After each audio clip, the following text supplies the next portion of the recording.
6 PM पर start हो जाएगा, 1 मिनट और है live.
Good evening class.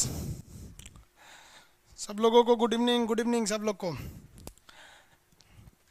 Live आ गए सब लोग।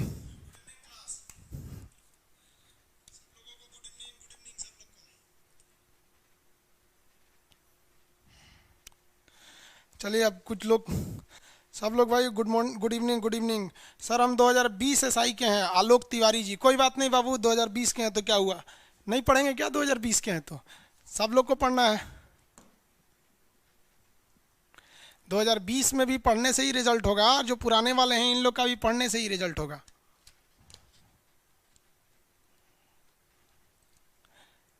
इसलिए आप लोग टेंशन नहीं लीजिए कौन किस बैच के हैं। आप लोग को टेस्ट सीरीज तो हमेशा ज्वाइन करते रहना है, समझ रहे हैं ना?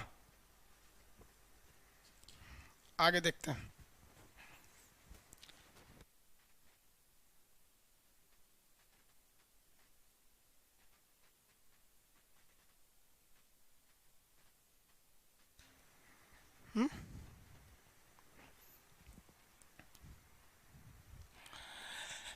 चलिए बाबू देखिए, आप लोग के जो पीडीएफ सेक्शन है वहाँ पर आप लोग इसका ये जितना टेस्ट होगा उसका आप लोग वहाँ से आराम से आप पीडीएफ ले लेंगे, और पीडीएफ लेने के बाद आप लोग उसको प्रिंट ले लीजिएगा, तो उससे आप लोग को पीडीएफ मिल जाएंगे सब। ठीक है, हम यहाँ आपको यहाँ जूम कर देते हैं ताकि आप लोग को दिखने में कोई दिक्कत ना हो।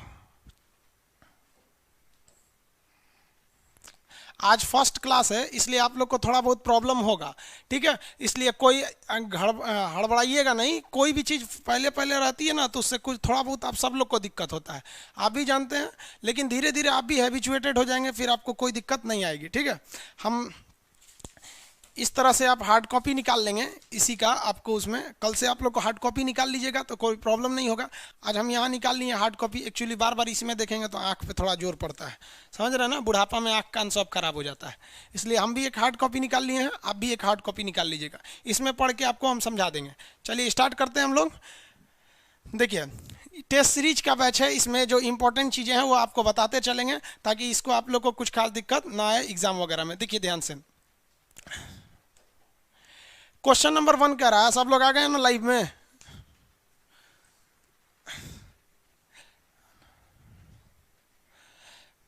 बिहार एसआई पीटी का बैच कब से शुरू होगा? देखिए बाबू उसको भी शुरू कर देंगे पीटी वाले के लिए। उसके लिए आप लोग को एक अलग से उसका टेस्ट सीरीज लाएंगे और क्लासेज भी लाएंगे। जो लोग बिहार दरोगा या दरोगा आने वाला जो वैकेंसी है, चाहे किसी भी स्टेट के हैं आप लोग, उसके जीके के लिए आप सब्जेक्ट वाइज क्लास कर लेंगे। हमेशा आते रहता है, जैसे बायोलॉजी का बैच, पॉलिटी का बैच चल रहा है, इस तरह से आप करेंगे तो एक भी क्वेश्चन वगैरह नहीं फंसते हैं। और ये टेस्ट सीरीज भी आते रहेंगे जिसमें आपको इंपॉर्टेंट क्वेश्चन बताते रहेंगे। यूपीएसआई, हाँ बाबू दरोगा जी सब लोग के लिए है। ऐसा थोड़ी है कि यूपी के लिए गांधी जी अलग से जन्म लेंगे। यूपी का दरोगा दीजिए या किसी का भी, थोड़ा सा चेंजिंग होता है, उसके हिंदी के सिलेबस में होता है, हिंदी हम पढ़ाते नहीं है। या फिर बिहार वाले में थोड़ा सा बिहार से रिलेटेड पूछ देता है। इंग्लिश वर्जन नहीं है बाबू, दोनों मिल जाएगा। चलिए हम बोल देंगे इंग्लिश वर्जन नहीं है तो चलिए स्टार्ट करते हैं। एक का भी, वेरी गुड भाई, बहुत अच्छा, बहुत लोग का जवाब भी आने लगा। चंदन कुमार जी सही जवाब दिए आप लोग। चलिए हम बताते थे, चलिए स्टार्ट करते हैं। क्वेश्चन नंबर 1 कह रहा है, सिंधु घाटी के लोगों के लिए महत्वपूर्ण रचना निम्नलिखित में से कौन सी एक थी? यहाँ चारों ऑप्शन है। यहाँ पर हम एक ये ले लिए हैं पेपर ताकि हमको बार बार देखेंगे तो इससे आंख पे जोर पड़ता है। आप देखते होंगे ना कितने करीब पे हम यहाँ पे। तो ये इसमें कौन सा सबसे महत्वपूर्ण था? तो देखिए सिंधु घाटी सभ्यता जो थी वो सिंधु नदी के किनारे थी। अब सिंधु नदी के अगल बगल में जितनी सभ्यताएं थी उसमें कृषि बहुत महत्वपूर्ण था। कृषि के साथ साथ, लेकिन इसमें देखिए महत्वपूर्ण रचना, तो कृषि उनकी रचना थोड़ी थी, कृषि उनका उद्योग था, उसमें बहुत ज्यादा महत्वपूर्ण थे। तो देखिए नटराज की मूर्ति दक्षिण भारत की थी, ये है नहीं। महात्मा बुद्ध उस समय थे नहीं, उस समय शंकर जी की पूजा होती थी। पशुपति, कैसे पता शंकर जी की पूजा होती थी? वो तो आद्य ऐतिहासिक काल था, ऐसा काल जिसमें कोई लिखित स्रोत है लेकिन उसे कोई पढ़ा ही नहीं है, उसे हम लोग क्या कहते हैं? आद्य ऐतिहासिक काल। तो जब कोई पढ़ा ही नहीं है तो आप कैसे कह सकते हैं कि वो चीज़ क्या थी, मतलब महात्मा बुद्ध की थी? आप नहीं ना कह सकते हैं। तो वहाँ पर कैसे पता चला? तो वहाँ एक मूर्ति है, उस देखा गया कि एक व्यक्ति योग के आसन में, उसके अगल बगल में बैल, सांड, सांप, बिच्छू तो ऐसा कौन भगवान थे, साढ़ वगैरह के प्रतिनिधि करने वाले कौन भगवान है? तो भगवान शंकर। इन्हीं का तो पूरा डिपार्टमेंट है, साढ़ बैल बिच्छी ये सब सारा डिपार्टमेंट किसका है? शंकर जी का डिपार्टमेंट है। तो इसीलिए पता चला कि भैया उस समय शंकर जी की पूजा होती थी। तो इसमें कौन, ये तो होगा नहीं, नरसिंह की भी नहीं होती थी, किसकी होगी? नर्तकी की। और ये नर्तकी किसकी थी? कांसा की थी। किसकी थी? कांसा की थी। अब याद रखिएगा, दुनिया में सबसे पहले खोजा जाने वाला तत्व कौन सा था? कौन सा धातु खोजा गया था? कांसा? गलत है, सबसे पहला खोजा गया था तांबा। सबसे पहला तांबा। जब आदि मानव ने ही सबसे पहले किसको खोज लिया था? तांबे को खोज लिया था। समझ में आ गया कि नहीं आ गया? किसी को कोई दिक्कत नहीं? तो पहले का कौन सा हो जाएगा? बी, फर्स्ट का बी। सेकंड नंबर देखिए, सिंधु सभ्यता का पत्तन नगर, पत्तन को कहते हैं बंदरगाह। पत्तन को क्या कहते हैं? बंदरगाह। तो बंदरगाह सब सिंधु सभ्यता में कहाँ पर था? तो सिंधु सभ्यता जो थी, देखिए सिंधु सभ्यता की सबसे पहली जानकारी किसने दिया था? जानकारी देना मतलब मैसेज देना, तो याद रखेंगे चार्ल्स मैसन। जानकारी देने का काम किसने किया था? चार्ल्स मैसन ने किया था, चार्ल्स मैसन। लेकिन इसका जो सर्वे किया था उन्होंने कनिंघम ने किया था, जेम्स कनिंघम, जेम्स कनिंघम ने। और जॉन मार्शल, जो मार्शल थे, जॉन मार्शल, ये मार्शल साहब ने इसका नाम दिया था सिंधु सभ्यता। अब जॉन मार्शल खुद तो खुदाई करेंगे नहीं, वो भारत के एक ठेकेदार को लिए थे, उस ठेकेदार का नाम था आपका दयानंद साहनी। तो उसके नेतृत्व में 1921 में इसकी खुदाई हुई थी। खुदाई होते होते एक ऐसा जगह मिला जहाँ पे लगा कि नहीं, ये जहाज़ों को रखने के लिए एक बंदरगाह बनाया गया, सी पोर्ट। वो जगह था लोथल। लोथल में क्वेश्चन एक पूछेगा कि लोथल किस नदी के किनारे था, तो आप इसका भी जवाब देंगे कि लोथल किस नदी के किनारे था। आप लोगों को पता होगा लोथल किस नदी के किनारे था? लोथल भोगवा नदी के किनारे था।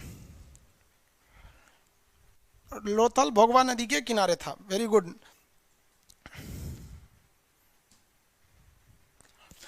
आगे देखते हैं हम लोग। दयाराम साहनी, वेरी गुड, भोगवा नदी के किनारे था। लाइव रुका हुआ है।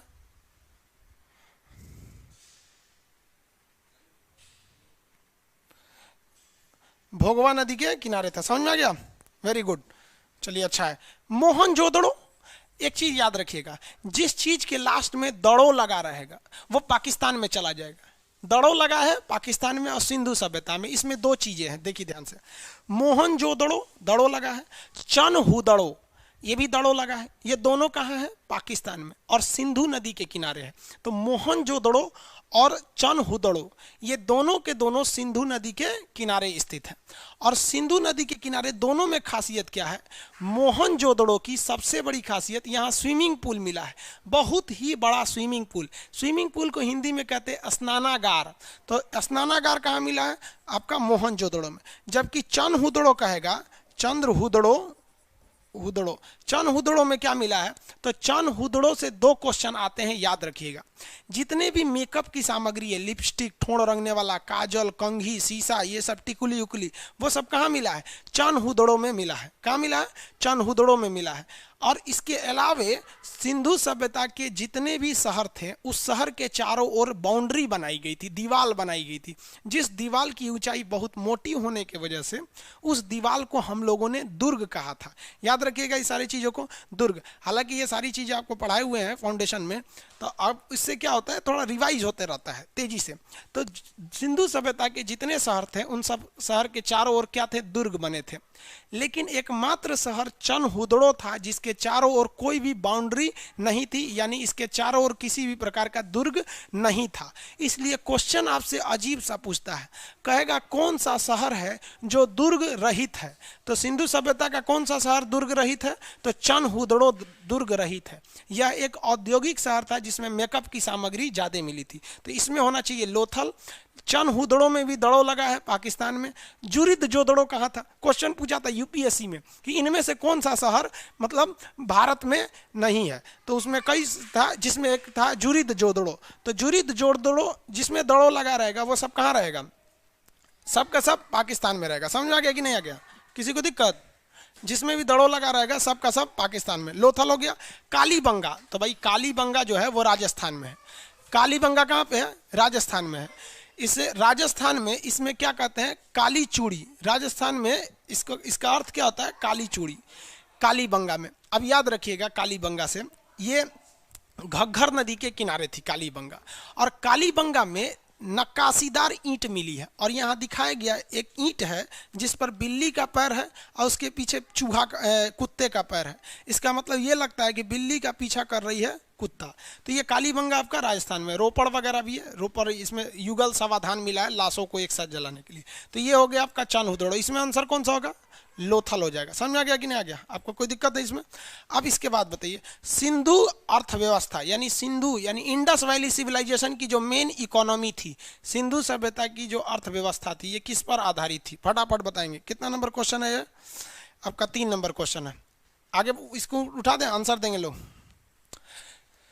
किस पर आधारित थी सिंधु अर्थव्यवस्था? किस पर आधारित थी? कृषि पर आधारित थी। किस पर आधारित थी? कृषि पर। व्यापार, हाँ देखिए, व्यापार उनका था लेकिन उनकी अर्थव्यवस्था इकोनॉमी जो थी वो मेनली कृषि पर थी। क्योंकि व्यापार में भी वो लोग क्या करते थे? व्यापार ही करते थे किस चीज का? कृषि उत्पादों का व्यापार करते थे। इनका मेन व्यापार कहाँ से था? रोम से था। इसी को कहेंगे फारस। फारस, रोम और फारस से था। मतलब वो बहुत दूर थे, फारस वगैरह के एरिया से इनका था। चाक पर बनाए गए मिट्टी के बर्तन ये नहीं थे। बढ़ईगिरी, याद रखेंगे, देखिए ध्यान से फटाफट, ये क्वेश्चन एक बड़ा महत्वपूर्ण पूछा था। बढ़ईगिरी भारत में सबसे बेहतरीन कब था? तो बढ़ई का काम सबसे बेहतरीन चलता था मौर्य काल में। याद रखेंगे आप लोग को, बहुत लोग को आज ये नहीं मिला होगा हार्ड कॉपी। कोई दिक्कत नहीं, आप इसको याद रख लेंगे। हार्ड कॉपी निकलवा लेंगे, दुकान पे जाएंगे, फोटो कॉपी करके दे देगा और उसमें आप लोग को ये तो आपको बैकअप में भी क्लास मिलते रहेंगे। तो जो बढ़ईगिरी थी वो मौर्य काल में थी। और हकीकत में जो सिकंदर भारत पर आक्रमण किया था वो हाथियों के लिए नहीं किया था।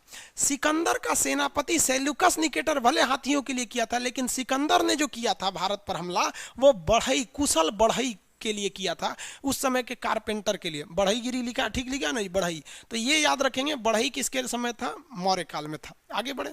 व्यापार, गुप्त काल में व्यापार बहुत ही ज्यादा हुआ करते थे। आगे बढ़ जाते हैं। कह रहा है कि वैदिक लोग द्वारा किस धातु का प्रयोग किया गया था?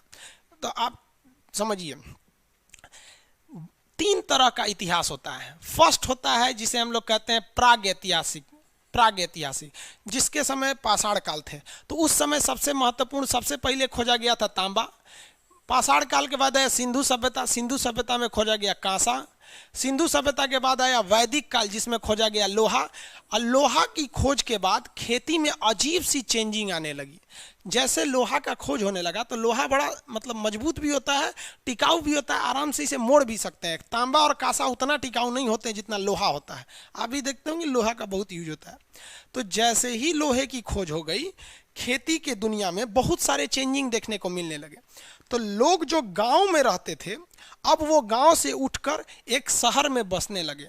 तो जो जन थे, जन मतलब लोग, जन के लोग एक खास जगह जाने लगे, लोग जहां लोहे की सामानें ज्यादा मिलती थी, दुकानें ज्यादा थी। तो जनता का पैर उठकर एक खास जगह जाने लगा जिसे कहा गया जनपद।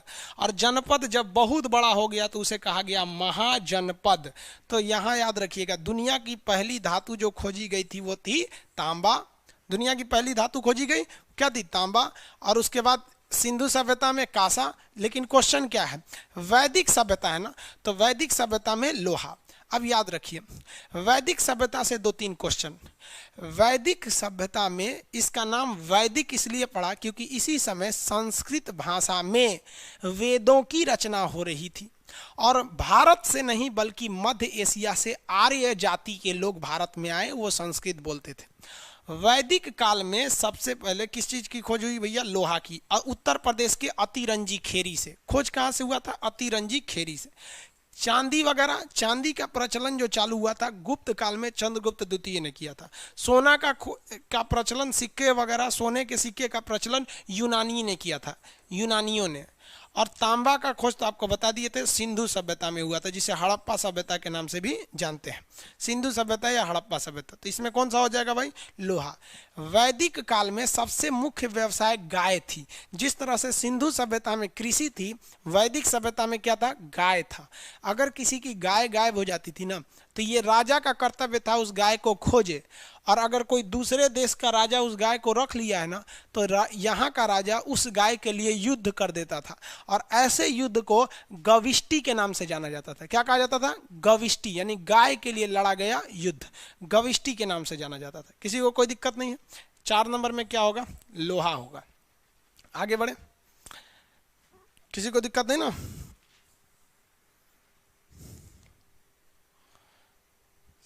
आवाज सही नहीं आ रहा है?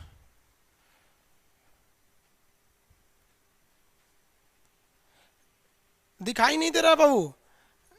अच्छा ठीक है ठीक है, हम बड़ा कर देते हैं, दिखाई नहीं दे रहा। तो आप इसका एक काम कीजिएगा, आज भले आपको नहीं दिख रहा हो, कल इसको लेके बैठिएगा, क्योंकि हम आप एक ही बार में डाल दिए हैं पूरा 200 क्वेश्चन का। ठीक है, कमेंट बड़ा तेजी से कर रहे हैं। सी सी सी, चलिए सही हो गया भाई। आगे बढ़े, इंग्लिश टर्म को देखिए, अब आगे देखते हैं हम लोग, इसके बड़ा कर देते हैं। कह रहा है कि किन 3 वेदों को संयुक्त रूप से वेग त्रयी कहा जाता है। अब वेग त्रयी किसको कहेंगे भाई? देखिए अब ध्यान से, वेग त्रयी 4 नंबर क्वेश्चन है ना। अब बड़ा हो गया, किन 4 वेदों, नहीं वैदिक काल के लोग तो हो गया, किसकी खोज? लोहा की खोज की थी। अब यहाँ पर ये 5 नंबर देखिए, कह रहा है कि किन 3 वेदों को संयुक्त रूप से वेग त्रयी कहा गया। अब वेग त्रयी किसको कहा गया? तो वेग त्रयी उसे कहते हैं जो बहुत पुराना वेद है। पुराने वेद को वेग त्रयी कहते हैं। इसमें 3 वेद आते हैं आपका, ऋग्वेद, यजुर्वेद, अथर्ववेद नहीं आएगा, ऋग्वेद, सामवेद, अथर्ववेद नहीं आएगा, ऋग्वेद, सामवेद, यजुर्वेद ये वाला हो जाएगा, अथर्ववेद नहीं आता है। देखिए वेग त्रयी का मतलब होता है पुराना वेद, जिसे वेद देवताओं ने लिखा, मानव ने नहीं लिखा, देवताओं की वाणी कहा गया वेदों को। अब इस वेद में अथर्ववेद को नहीं रखा गया, क्योंकि अथर्ववेद की रचना वैदिक काल के खत्म होने के बाद हुई थी, यानी वैदिक काल बीत गया और उत्तर वैदिक काल, पोस्ट वैदिक पीरियड में किसका निर्माण हुआ था? अथर्ववेद की रचना हुई थी। अथर्ववेद की रचना पोस्ट वैदिक काल में किया गया था। समझ में आ गया? इसलिए वेद त्रयी में इसे नहीं रखते। वेद त्रयी में प्राचीन वेदों को रखते हैं, जिसमें से ऋग्वेद आता है, सामवेद आता है, यजुर्वेद आता है। समझ में आ गया? अब इससे कुछ क्वेश्चन देखिए। सबसे पुराना वेद कौन है? ऋग्वेद है।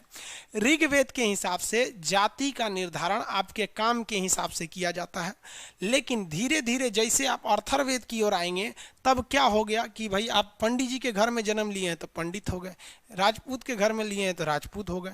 लेकिन ऋग्वेद के समय कहा गया था जो शिक्षा देगा वो ब्राह्मण होगा। उस हिसाब से ऋग्वेद के हिसाब से हम ब्राह्मण हैं। जो दूसरों की रक्षा करेगा वो क्षत्रिय हो जाएगा, जो दूसरे के घर में काम करेगा वो शूद्र हो जाएगा, यानी सेवा करने वाला काम शूद्र हो जाएगा। आपको पता है, अगर ऋग्वेद के हिसाब से देखेंगे तो हर नौकरी करने वाला व्यक्ति शूद्र है, क्योंकि इसमें कहा गया है कि नौकरी करने वाला दूसरे के घर पे वो क्या है? शूद्र है। और इसी में कहा गया है कि अपना बिजनेस करने वाला, व्यवसाय करने वाला वैश्य कहलाएगा। तो जबकि आप अथर्ववेद में जब जाएंगे तो वंश के आधार पर हो गया था। ये समझ में आ रहा है आप लोग को? तो वेग त्रयी किसे कहते हैं? बहुत ही पुराना वेद, एक्सेस जो पुराना वेद हो जाते हैं। सामवेद में देखिए, स से साम होता है, स से संगीत। तो संगीत की चर्चा किस वेद में है? सामवेद में किया गया है संगीत की चर्चा। इसमें गायन शैली में सा रे गा मा प ध नी, ये जो है ना संगीत के साथ, ये किस में है? सामवेद में है। यजुर्वेद में ध्यान से देखिएगा, य से यजुर्, य से युद्ध, अय्या से ही क्या होता है? यज्ञ। तो युद्ध, यज्ञ इत्यादि की चर्चा किस वेद में है? यजुर्वेद में है। युद्ध हो गया, यज्ञ हो गया, इस सब की चर्चा यजुर्वेद में किया गया है। कहेगा कि युद्ध की चर्चा यजुर्वेद में। युद्ध से पहले कहाँ जाते थे लोग? यज्ञ करते थे लोग, भगवान हम जीत जाए। तो युद्ध और युद्ध की चर्चा, यज्ञ की चर्चा, दोनों की चर्चा किस वेद में है? यजुर्वेद में है। किसी को कोई दिक्कत नहीं है? अब बात करते हैं कि इसमें त्रयी में कौन नहीं है? तो अथर्ववेद में त्रयी नहीं है। अथर्ववेद, अथर्ववेद में क्या है? अथर्ववेद में है जादू, टोना, किसी को अपने वश में कर लेना, ये सब चीज़ें किस में है आपका?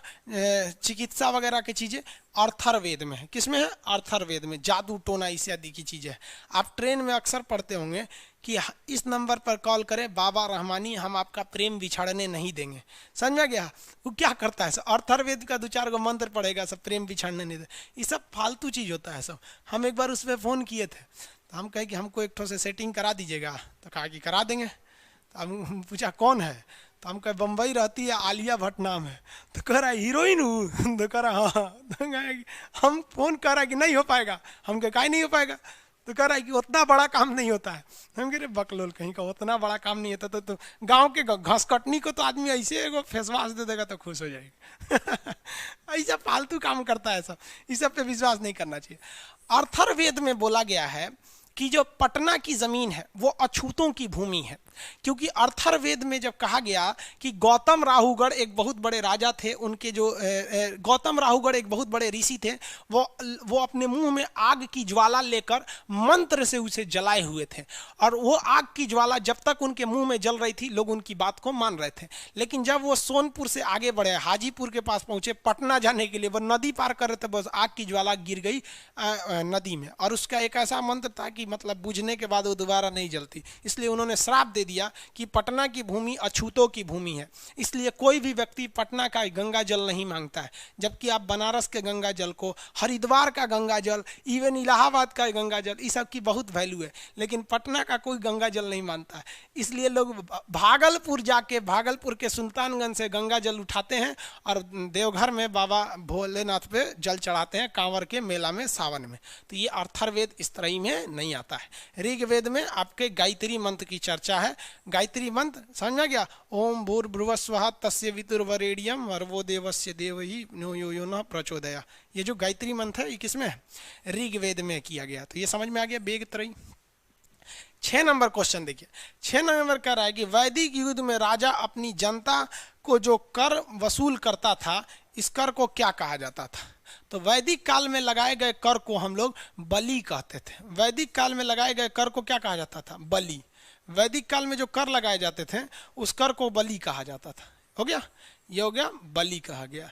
समझ गया? कर नहीं कहता था। विदथ जो था ना, एक असेंबली थी, सभा थी विदथ, इसमें स्त्री पुरुष सब मिलके एक डिस्कशन करते थे। विदथ। कर तो अभी कहा जाता है, वीरमन नहीं कहा जाता था। ये हो गया बलि। समझा गया? उस समय के टैक्स को क्या कहा गया? बलि कहा गया था टैक्स को। और विदथ क्या था भाई? तो विदथ एक असेंबली थी जिसमें सारे लोग बैठ के किसी खास विषय पर चर्चा करते थे। अगला क्वेश्चन बताएंगे, प्रसिद्ध गायत्री मंत्र कहाँ से लिया गया? ये तो पता ही, अभी बता दिए। गायत्री मंत्र कहाँ से लिया गया भाई? ये थोड़ी बताएंगे आपको। गायत्री मंत्र कहाँ से है? तो बेवकूफ कोई पता है? यजुर्वेद से। यजुर्वेद से है। गायत्री मंत्र ऋग्वेद से। युद्ध की चर्चा यजुर्वेद में, यज्ञ की चर्चा यजुर्वेद में, जादू टोना वशीकरण अर्थर्वेद में, संगीत की चर्चा सामवेद में किया गया है। अगला क्वेश्चन 2-4, ये 8वां नंबर देखिए। ये तो बहुत ईजी है, ये भी आप बता देंगे। हो गया? कौन है? प्रसिद्ध प्रतीक उत्कृष्ट सत्यमेव जयते लिखा गया है। फटाफट बताएंगे सत्यमेव जयते कहाँ लिखा है? ऑप्शन बस बोलिए, सत्यमेव जयते कहाँ लिखा है?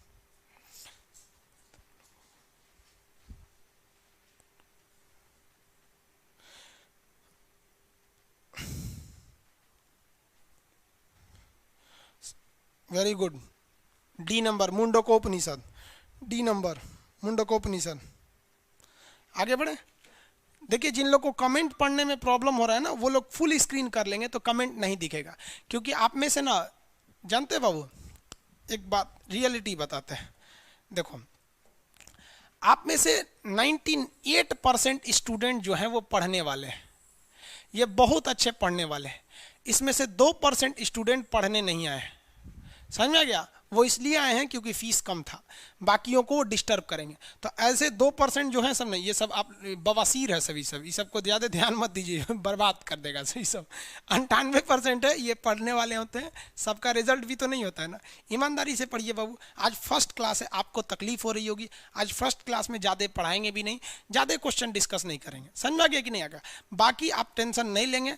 जो टेस्ट सीरीज का बैच रहेगा ये रेगुलर इस तरह से चलते रहेगा। आपको 51, इसमें तो लगभग हम बता रहे हैं आपको 18 से 19 हज़ार लड़कों का एडमिशन केवल 11 रुपये में हुआ था। ठीक है, अभी फ्रंट एंड सर्वर पे कितने लड़के पढ़ रहे हैं? अभी आपको लगभग 5,000 लड़के फ्रंट एंड सर्वर पर हैं, और बैक एंड पर कितने हैं ये आपको दिखाएगा ही नहीं। ठीक है, फ्रंट एंड सर्वर पे वो होते हैं हमारे आने से पहले जितने लोग जुड़ जाते हैं लोग, इसलिए आप इन 2% वालों को ध्यान में मत रखिएगा, वो उल्टा सीधा कमेंट करेंगे, समझ रहे हैं? सुबह वाले बैच में एक टीचर साहब एडमिशन लिए थे इसमें, नक्शा के क्लास में टीचर लोग पढ़ रहे हैं, और उसमें उनको शर्म नहीं लगा, कह रहे हैं कि बच्चों मेरे चैनल को जाके सब्सक्राइब करो। यार लड़का क्या सोचेगा, एक आप खुद टीचर हो तो चलो भैया आप टीचर हो, पढ़ ले रहे हो तो दूसरे आईडी से पढ़ लो, या फिर आपके नाम से थोड़ी पता चल रहा है कि आप टीचर हो, लेकिन ये कमेंट कर रहे हैं उसमें कि मेरा सब्जेक्ट पर मेरा चैनल सब्सक्राइब करो। अब हम बोलेंगे तो आप कहेंगे कि हम टीचर की बुराई कर रहे हैं। कह रहा है कि हमारे चैनल को सब्सक्राइब करो, मिल जाता ना तो 1-2 हाथ दे देते उसको। यार अच्छा पढ़ाओ, लोग खुद ही सब्सक्राइब करेंगे, इसमें क्या होगा बाबू? मुंडकोपनिषद, भागवत गीता जानते हैं बाबू? भागवत गीता कुछ अलग किताब नहीं है। महाभारत का नाम सुने आप लोग? देखिए सारी किताब छोड़िए, महाभारत एक किताब थी जिसका नाम था जय संहिता। जय मतलब होता है जीतने का सिद्धांत, संहिता मतलब नियम कानून, जय मतलब विजयी होना। तो जीतने का सिद्धांत था एक जय संहिता, जिसमें 8800 श्लोक थे। जय संहिता, इसमें 1,00,000 श्लोक जोड़ दिया गया और इसी का नाम रख दिया गया महाभारत। समझ में गया? महाभारत। तो महाभारत का पुराना नाम जय संहिता। जय संहिता को किस में बदल दिया गया? महाभारत में। महाभारत में इतना श्लोक कौन जोड़ दिया? वेद व्यास। देखिए किसी भी गोला में, किसी भी सर्किल में सबसे बड़ा हिस्सा क्या होता है? उसका डायमीटर होता है, जिसे क्या कहते हैं? व्यास। क्या व्यास से बड़ा कोई चीज संभव है? किसी गोले के अंदर व्यास से बड़ा कुछ भी संभव नहीं है। उसी तरह दुनिया में क्या महाभारत से बड़ा युद्ध संभव है? नहीं है। तो युद्ध में सबसे बड़ा महाभारत। गोला में पृथ्वी एक गोल है, इस पृथ्वी पर सबसे बड़ा युद्ध महाभारत, और इस पृथ्वी का सबसे बड़ी रेखा कौन सी हो जाएगी? व्यास। तो महाभारत की रचना किसने किया? वेद व्यास। ये महाभारत में 18 लेसन है। कितने लेसन है बाबू? 18 लेसन। समझ में गया? इस 18 लेसन में सबसे महत्वपूर्ण जो लेसन है उस लेसन का नाम है भीष्म। लेसन का नाम क्या है? भीष्म। लेसन को महाभारत में पर्व कहा गया है। तो इस महाभारत का सबसे महत्वपूर्ण पर्व, पर्व मतलब त्योहार नहीं, पर्व मतलब लेसन, उस लेसन का नाम है भीष्म पर्व। तो महाभारत लेसन का सबसे महत्वपूर्ण लेसन है भीष्म पर्व। उस भीष्म पर्व में अर्जुन को श्री कृष्ण ने उपदेश दे देकर समझाया है कि रे अर्जुन ते दिमाग मत भटकाओ, हम तोरा साथ है ना, हम जिता देंगे तोरा। अर्जुन डर रहा था, अरे उसके गुरु जी थे उधर, कर्ण थे, बड़का। रियलिटी में देखेंगे तो ज्यादातर लोग तो कौरवों के साथ थे, जितने शक्तिशाली थे। ये अर्जुन जीत गए क्योंकि कृष्ण भगवान उनके साथ थे, वरना सूरज को डुबा देना टाइम से पहले, क्या क्या, वरना कर्ण से अगर कोई कवच कुंडल नहीं छीनता तो कोई मार पाता। तो कृष्ण भगवान ने कहा है उस युद्ध के माध्यम से। डायरेक्ट कैसे कहेंगे कृष्ण भगवान कि भगवान होके कि तुम छल कपट कर दो, न्याय की जब बात आई तो झूठ भी बोल सकते हो। डायरेक्ट बोलेंगे तो कहेंगे ना कि भगवान होके झूठ बोल रहा है। तो वो कृष्ण भगवान बड़े होशियार थे, उन्होंने अर्जुन को समझाया। तो जो जो बात उन्होंने अर्जुन को समझाया है इसको लिखा गया है भीष्म पर्व नामक लेसन में। उसी लेसन को भागवत गीता कहा जाता है। अब कोई भागवत गीता नहीं बोलता है, शॉर्टकट में गीता बोलता है। समझ में आ गया ना? तो गीता जो आप पढ़ रहे हैं ना वो एक केवल लेसन है। किस किताब का? महाभारत का। तो महाभारत का सबसे पुराना नाम जय संहिता। वेद व्यास ने महाभारत लिखा। इस महाभारत का सबसे महत्वपूर्ण लेसन का नाम है भीष्म पर्व, जिसमें कृष्ण और अर्जुन के वार्तालाप की चर्चा है। इसी भीष्म पर्व को भागवत गीता कहते हैं, जिसे शॉर्टकट में लोग गीता कहते हैं। कोर्ट में कसम खाते हैं, हम गीता पे हाथ रख के कसम खाते हैं, हम कुरान पे कसम खाते हैं, और ऐसे झूठे कसम लोग बहुत खाते हैं। और वैसे भी भैया अगर कसमें सच होती तो सबसे पहले भगवान मरता, उसी के लोगों ने सबसे ज्यादा कसम खाया। कुछ भी हो गया भगवान कसम ले, भगवान कसम, वही सोचेगा आदमी को बनाए चोट्टा हमरे को बर्बाद करे। और सतयुग में भगवान लोग जमीन पे रहते थे, और अभी कलयुग में उतर जाए थोड़ा, भगवान लोग जमीन पे पकड़ के म्यूजियम में डाल देगा, भगवान उतर लो यहाँ से। समझ आ गया? मत्स्य पुराण, इसमें पुराण में क्या मिलता है भैया? तो प्राचीन राजवंशों की चर्चा किसमें मिलती है? पुराण में। सातवाहन समाज इत्यादि की चर्चा किसमें मिलती है आपको? मत्स्य पुराण में मिलती है। पुराण में प्राचीन राजवंशों की चर्चा आपको देखने को मिलती है। किसी को कोई दिक्कत नहीं है? इसमें कौन सा होगा? मुंडकोपनिषद, सत्यमेव जयते, सत्य की जीत होती है। अगला, गौतम बुद्ध का जन्म स्थान किसके द्वारा अंकित किया गया है? तो जन्म स्थान किसके द्वारा?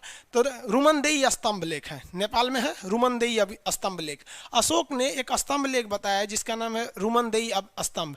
मूर्ति से नहीं है, पीपल का वृक्ष उनके ज्ञान का संदेह, बौद्ध मठ वगैरह नहीं है। रुमनदेई अभिलेख में किसकी चर्चा है? उनके जन्म स्थान। महात्मा बुद्ध का जन्म कहाँ हुआ था? लुम्बिनी में हुआ था। जन्म कहाँ हुआ? लुम्बिनी में। उनके जन्म का संकेत क्या चीज है? हाथी है। हाथी, जन्म का संकेत हाथी है। समझ में आ गया कि नहीं आ गया? जवानी का संकेत उनके जवानी का संकेत क्या चीज हो गया वहां पर? जब वो ये क्या नाम है, जवान जब हुए तो वो गृह त्याग दिए। तो गृह त्याग के, जवानों के गृह त्याग दिए तो वो किस चीज का हो गया? घोड़ा का गृह त्याग दिए।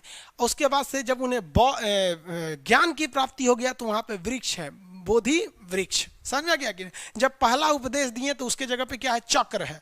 और जब वो परिनिर्माण प्राप्त हो गए तो वहां पर स्तूप बना दिया गया है। स्तूप एक उल्टा कटोरा की तरह होता है। तो इसमें क्या होगा? अशोक मौर्य यानी मौर्य वंश का राजा अशोक का रुमनदेई अभिलेख हो गया। किसी को कोई दिक्कत नहीं? आगे देखते हैं। प्रथम बौद्ध परिषद। प्रथम बौद्ध परिषद मतलब प्रथम बौद्ध संगीति।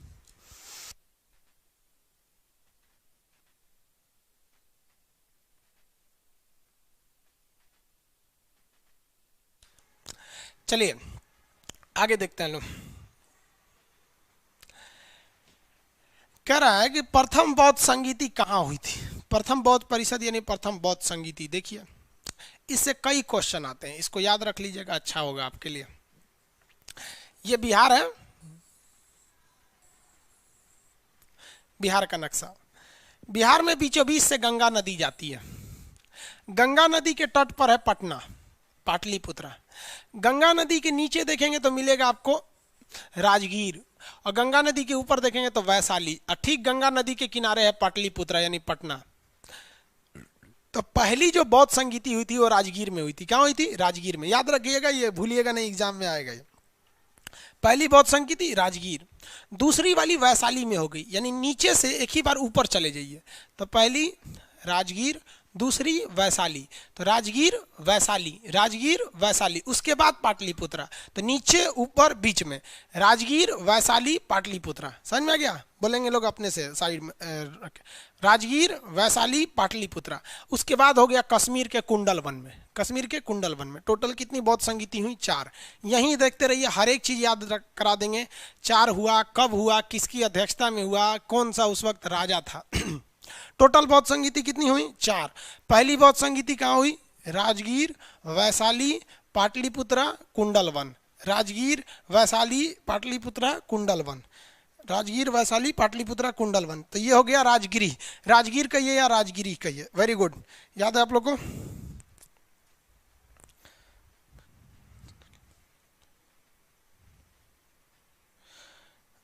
राजगीर होता है, राजगिरी नहीं। अरे बाबू वही चीज होता है बाबू, कौन कह रहा है राजगिरी नहीं होता है? राजगिरी भी होता है। राजगीर कहिए या राजगिरी कहिए, दोनों एक ही चीज है, दोनों दे देता आपको। इंग्लिश हिंदी दोनों में क्वेश्चन चाहिए। एक्चुअली ये वाला क्वेश्चन प्रिंट हो चुका है, इसलिए अभी इसको केवल हिंदी में ही मिल पाएगा।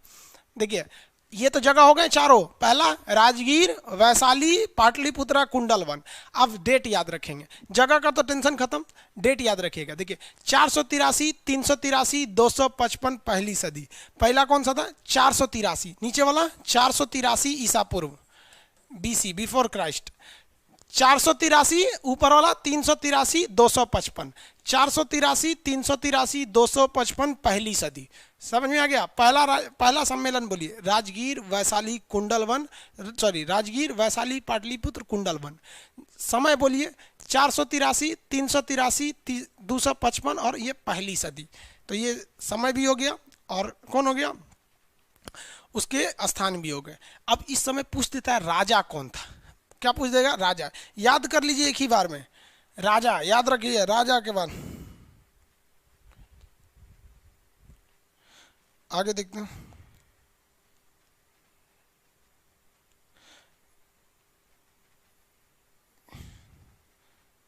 चलिए 500 क्वेश्चन एक ही बार में डाल देंगे, ठीक है? चलिए हम आज डाल देंगे 500 क्वेश्चन पूरा एक ही बार।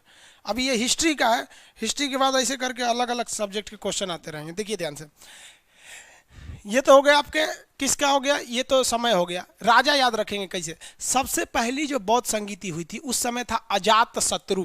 पहला कौन हो गया, अजात शत्रु। अजात शत्रु के बाद राजधानी वैशाली लेके चला गया कालाशोक। तो पहला अजात शत्रु, कालाशोक, और तीसरा हो गया अशोक।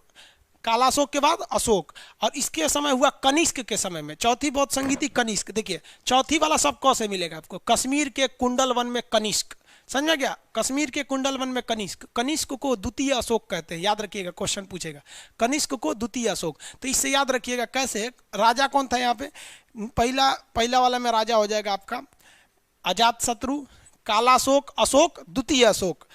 अजात शत्रु, कालाशोक, अशोक, द्वितीय अशोक, याद रहेगा। कालाशोक, अशोक, सॉरी, अजात शत्रु, कालाशोक, अशोक, द्वितीय अशोक। द्वितीय अशोक किसे कहते हैं, कनिष्क को। याद हो गया यहाँ पे, ये चीजें हो गई, समय याद हो गया आप लोग को।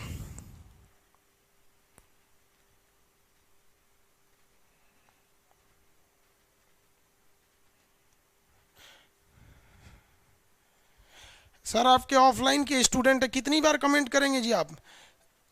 सर हम आपके ऑफलाइन के स्टूडेंट, रोशम कुमार छुट्टी नहीं दे रहा है। छुट्टी नहीं दे रहा है, क्या जरूरत है, वैसे भाग आइए, हम यहाँ छुट्टी दिला देंगे। कह रहा है कि सर छुट्टी नहीं दे रहा है हमको। कोई दिक्कत नहीं है, डिपार्टमेंट में छुट्टी नहीं दे रहा है, रेलवे में आप आ जाइए, जितना दिन का छुट्टी लेना है हम 1-2 महीना का दिला देंगे हम आपको, कोई दिक्कत नहीं है। ईएम कौन सा डिपार्टमेंट है, ईएसएम डिपार्टमेंट है। अजीब हालत, आप इस पे कमेंट मारते जा रहे हैं। आप सब लड़का सोच रहा होगा क्या है, छुट्टी नहीं दे रहा है। रोशन कुमार राजा हो गया, पढ़ लिए, छुट्टी नहीं दे रहा है। आप ऐसे लेके चले आइए, हम यहाँ आके आप पटना आइएगा, हमसे मिलिएगा। पटना आने के बाद वहाँ कोई ना कोई स्टाफ होगा या कैंपस में जाके मिलिएगा, हम छुट्टी बनवा देंगे। नहीं तो उससे बोलिए हम बीमार हैं, छुट्टी दे देगा। यहाँ पे बीमार का एगो सर्टिफिकेट बनता है, छुट्टी लेने के बाद उसको सर्टिफिकेट देख लीजिएगा, देखिए हम बीमार थे, छुट्टी नहीं लिए थे, बीमार थे, हॉस्पिटल में थे, हॉस्पिटल से बन जाता है यहाँ। ये सब चीज़ आपको इस टेस्ट में बताएंगे हम आपको। चलिए देखिए ध्यान से, ये राजा हो गया ना। जगह बोलिए, पहला राजगीर, वैशाली, पाटलिपुत्रा, कुंडलवन। राजा बोलिए अजात शत्रु, कालाशोक, अशोक, द्वितीय अशोक। टाइम बोलिए 483, 383, 255, पहली सदी। अब पूछता है इसके अध्यक्ष कौन थे, यानी पंडित जी कौन थे। तो देखिए जब भी कोई चीज की शुरुआत होती है तो महान आदमी को बुलाना चाहिए। तो सबसे पहले आया था महाकश्यप, पहला में महाकश्यप। दूसरी बार जब उसी चीज को बुलाइएगा तो सबको जाके बोलना पड़ेगा। तो दूसरे बार में साबक मीर, पहला में महाकश्यप, दूसरा में साबक मीर। पहली बार में तो सब महान व्यक्ति को बुला दिए, दूसरी बार में सारे घर में जाके सबको बोल दिए तो साबक मीर, और तीसरी बार में कुछ खास नहीं बोलना है, आपको केवल मौखिक रूप से बोल देना है। तो तीसरी में कौन था, मोगली पुत्तिस। मौखिक बोल दीजिएगा मुंह से तो मोगली पुत्तिस। पहला बोलिए तो महाकश्यप, दूसरा में साबक मीर, साबक मीर, और तीसरा में कौन हो गया आपका, तीसरा में मोगली पुत्तिस, तीसरा में हो जाएगा आपका मोगली पुत्तिस। और चौथा में जब 3 बार किसी से मिल लीजिएगा तो चौथा बार तो मित्र हो जाएगा, तो चौथा में हो जाएगा वसुमित्र। चौथा का कौन हो जाएगा, वसुमित्र। चौथा में हो गया आपका वसुमित्र। समझ में आ गया कि नहीं आ गया, चौथा हो गया वसुमित्र। टोटल राजा हो गए सब यहाँ पे। ये चारों चीज को याद रखेंगे। अब देखिए यहाँ पर ये हो गया आपका राजगीर। आगे बढ़ जाए, पहला राजगीर, दूसरा वैशाली, तीसरा पाटलिपुत्र, चौथा कश्मीर का कुंडलवन। अगला देखिए, अरे 23 कैसे आ गया, 10 के बाद 11 होगा ना, इस साइड होगा, गलती से 23 ला दिया था। चलिए यहाँ देखिए, बौद्ध धर्म ने अपना पहला प्रवचन कहाँ दिया था, महात्मा बुद्ध ने अपना पहला उपदेश कहाँ दिया, पहला उपदेश कहाँ दिए थे भाई, आंसर दीजिए। महात्मा बुद्ध ने अपना पहला उपदेश, first speech of Mahatma Buddha,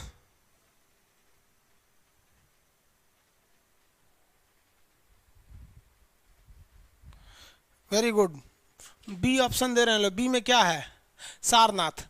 अब जरा ध्यान से समझिए, महात्मा बुद्ध जब अपना घर त्याग किए थे तो कई लोगों से शिक्षा लिए थे। रुद्रक नाम से शिक्षा लिया था, अलार कलाम से शिक्षा लिया था। और ये शिक्षा लेने के बाद बोध गया पहुंचे थे। कहाँ पे? सारनाथ में। कहाँ गए? शिक्षा लेने के बाद सारनाथ में। और सारनाथ में ये क्या कर रहे थे? तपस्या कर रहे थे, खूब घोर तपस्या कर रहे थे सारनाथ में। सुनिए ध्यान से। और ये ज्ञान को प्राप्त करने के लिए कहाँ गए थे? सारनाथ में। बोध गया नहीं गए थे, याद रखिएगा, ज्ञान लेने के लिए सारनाथ गए थे। और ये अकेले नहीं थे, इनके 5 मित्र थे सब। और वहां एक जंगल था जिसका नाम था मृगदाब वन। क्या नाम था? मृगदाब वन। मृगदाब वन में ये आराम से खूब तपस्या कर रहे थे, बिना खाए पिए खूब तपस्या। तब तक अचानक एक घुंघरू की आवाज सुनाई दी, छम छम छम। तो इनके 5 दोस्त एकदम ध्यान मग्न थे अपनी तपस्या में। अब महात्मा बुद्ध इसे देख लिए, री तुरी का कौन है रे इधर? तो देखे, अरे तुरी का एगो लड़की है सुंदर। तो जाके पूछे क्या बात है? तो वही कही कि किसी वीणा को, यानी बजाने वाला जो वीणा होता है, उसको इतना मत तान दीजिए कि टूट जाए, और इतना धीमा भी मत बनाइए कि वो मतलब बजबे ना करे। तो महात्मा बुद्ध का मतलब क्या है? तो वो लड़कियां बोली कि अरे ऐसा ना भगवान की तपस्या कीजिए कि भगवान डर जाए आपसे, नॉर्मल कीजिए, यहाँ कोई भगवान ना मिलने वाले हैं। तो महात्मा बुद्ध वो महिला की बात सुन के सारनाथ से भाग गए। और कहाँ आ गए? बिहार के बोध गया में।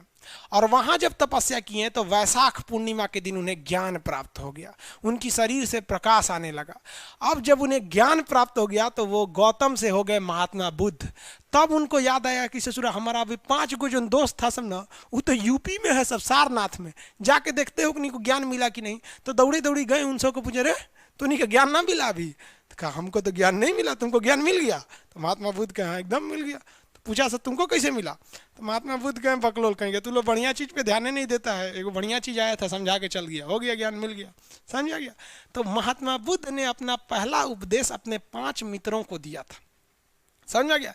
इस घटना को धर्म चक्र प्रवर्तन कहा जाता है, उनको जो उपदेश दिया था। और ये सारनाथ में दिया था, लेकिन इसमें श्रावस्ती है, ऑप्शन में नहीं है। ज्ञान क्या मिला था? बोध गया में। गया में ही जिला है गया, वहां पे ज्ञान मिला था। आगे बढ़े। सबसे ज्यादा उपदेश इन्होंने कहाँ दिया था? सबसे ज्यादा इन्होंने उपदेश दिया था श्रावस्ती में, क्योंकि बरसात के समय ये कहीं निकलते नहीं थे और श्रावस्ती में ही रहते थे, वहीं पे बैठ के ये ज्ञान दिया करते थे श्रावस्ती में। इनको परिनिर्माण यानी इनकी मृत्यु देहांत कहाँ हुआ था? तो उत्तर प्रदेश के कौन सा जिला? कुशीनगर में। कौन सा जगह पे? कुशीनगर में। तो ज्ञान पहला उपदेश कहाँ दिया? सारनाथ में। सर्वाधिक उपदेश कहाँ दिया? श्रावस्ती में। बरसात का समय बिताया श्रावस्ती में बिताया था। मृत्यु कहाँ हुई थी? कुशीनगर में। कुशीनगर किस महाजनपद में था? मल्ल महाजनपद में। मल्ल महाजनपद में कुशीनगर था। आगे बढ़ जाओ, अगला देखते हैं। प्रारंभिक बौद्ध ग्रंथ की रचना किसमें की गई है? तो किसमें? प्राकृत भाषा में नहीं भैया, प्राकृत भाषा में जैन धर्म वाला, पाली भाषा में। किस भाषा में? पाली भाषा में। देखिए, जिस समय महात्मा बुद्ध उपदेश दे रहे थे, उस समय की सबसे लोकप्रिय जो भाषा थी वो पाली भाषा थी, इसलिए उन्होंने पाली भाषा में ही उपदेश दिया। जबकि जैन धर्म वालों ने प्राकृत भाषा में उपदेश दिया, जिसे अर्धमागधी कहते हैं। ये बहुत कठिन भाषा थी, लोगों को समझ में नहीं आती थी, इसीलिए जैन धर्म का विकास ज़्यादा नहीं हो सका और बौद्ध धर्म का विकास ज़्यादा हो गया, क्योंकि बौद्ध धर्म की भाषा कौन सी थी? पाली भाषा थी, याद रखिएगा, बौद्ध धर्म की भाषा पाली भाषा। चित्रलेखा, ये तो सिंधु सभ्यता की भाषा थी भैया, चित्र बना बना के लिखा जाता था, चित्रलेखा। वैदिक काल की भाषा थी संस्कृत, वैदिक काल की भाषा थी संस्कृत। बौद्ध धर्म की भाषा कौन सी थी? बौद्ध ग्रंथ की भाषा थी आपकी पाली भाषा। उस समय की सबसे प्रसिद्ध भाषा थी पाली भाषा। समझ में आ गया कि नहीं आ गया? किसी को दिक्कत? अगला देखते हैं। महावीर स्वामी कौन थे? महावीर स्वामी कौन थे बताइए भाई? कौन थे? तीर्थंकर थे, लास्ट थे 24वें तीर्थंकर। तो महावीर स्वामी कौन थे? तीर्थंकर थे 24वें। महावीर स्वामी 24वें थे। 23वें कौन थे? पार्श्वनाथ। पार्श्वनाथ, पार्श्वनाथ कौन से थे? 23वें तीर्थंकर थे। पहले तीर्थंकर ऋषभदेव, ऋषभदेव। पहले तीर्थंकर कौन थे? ऋषभदेव, फर्स्ट तीर्थंकर ऋषभदेव। अब इसमें एक कंफ्यूजन हो जाता है।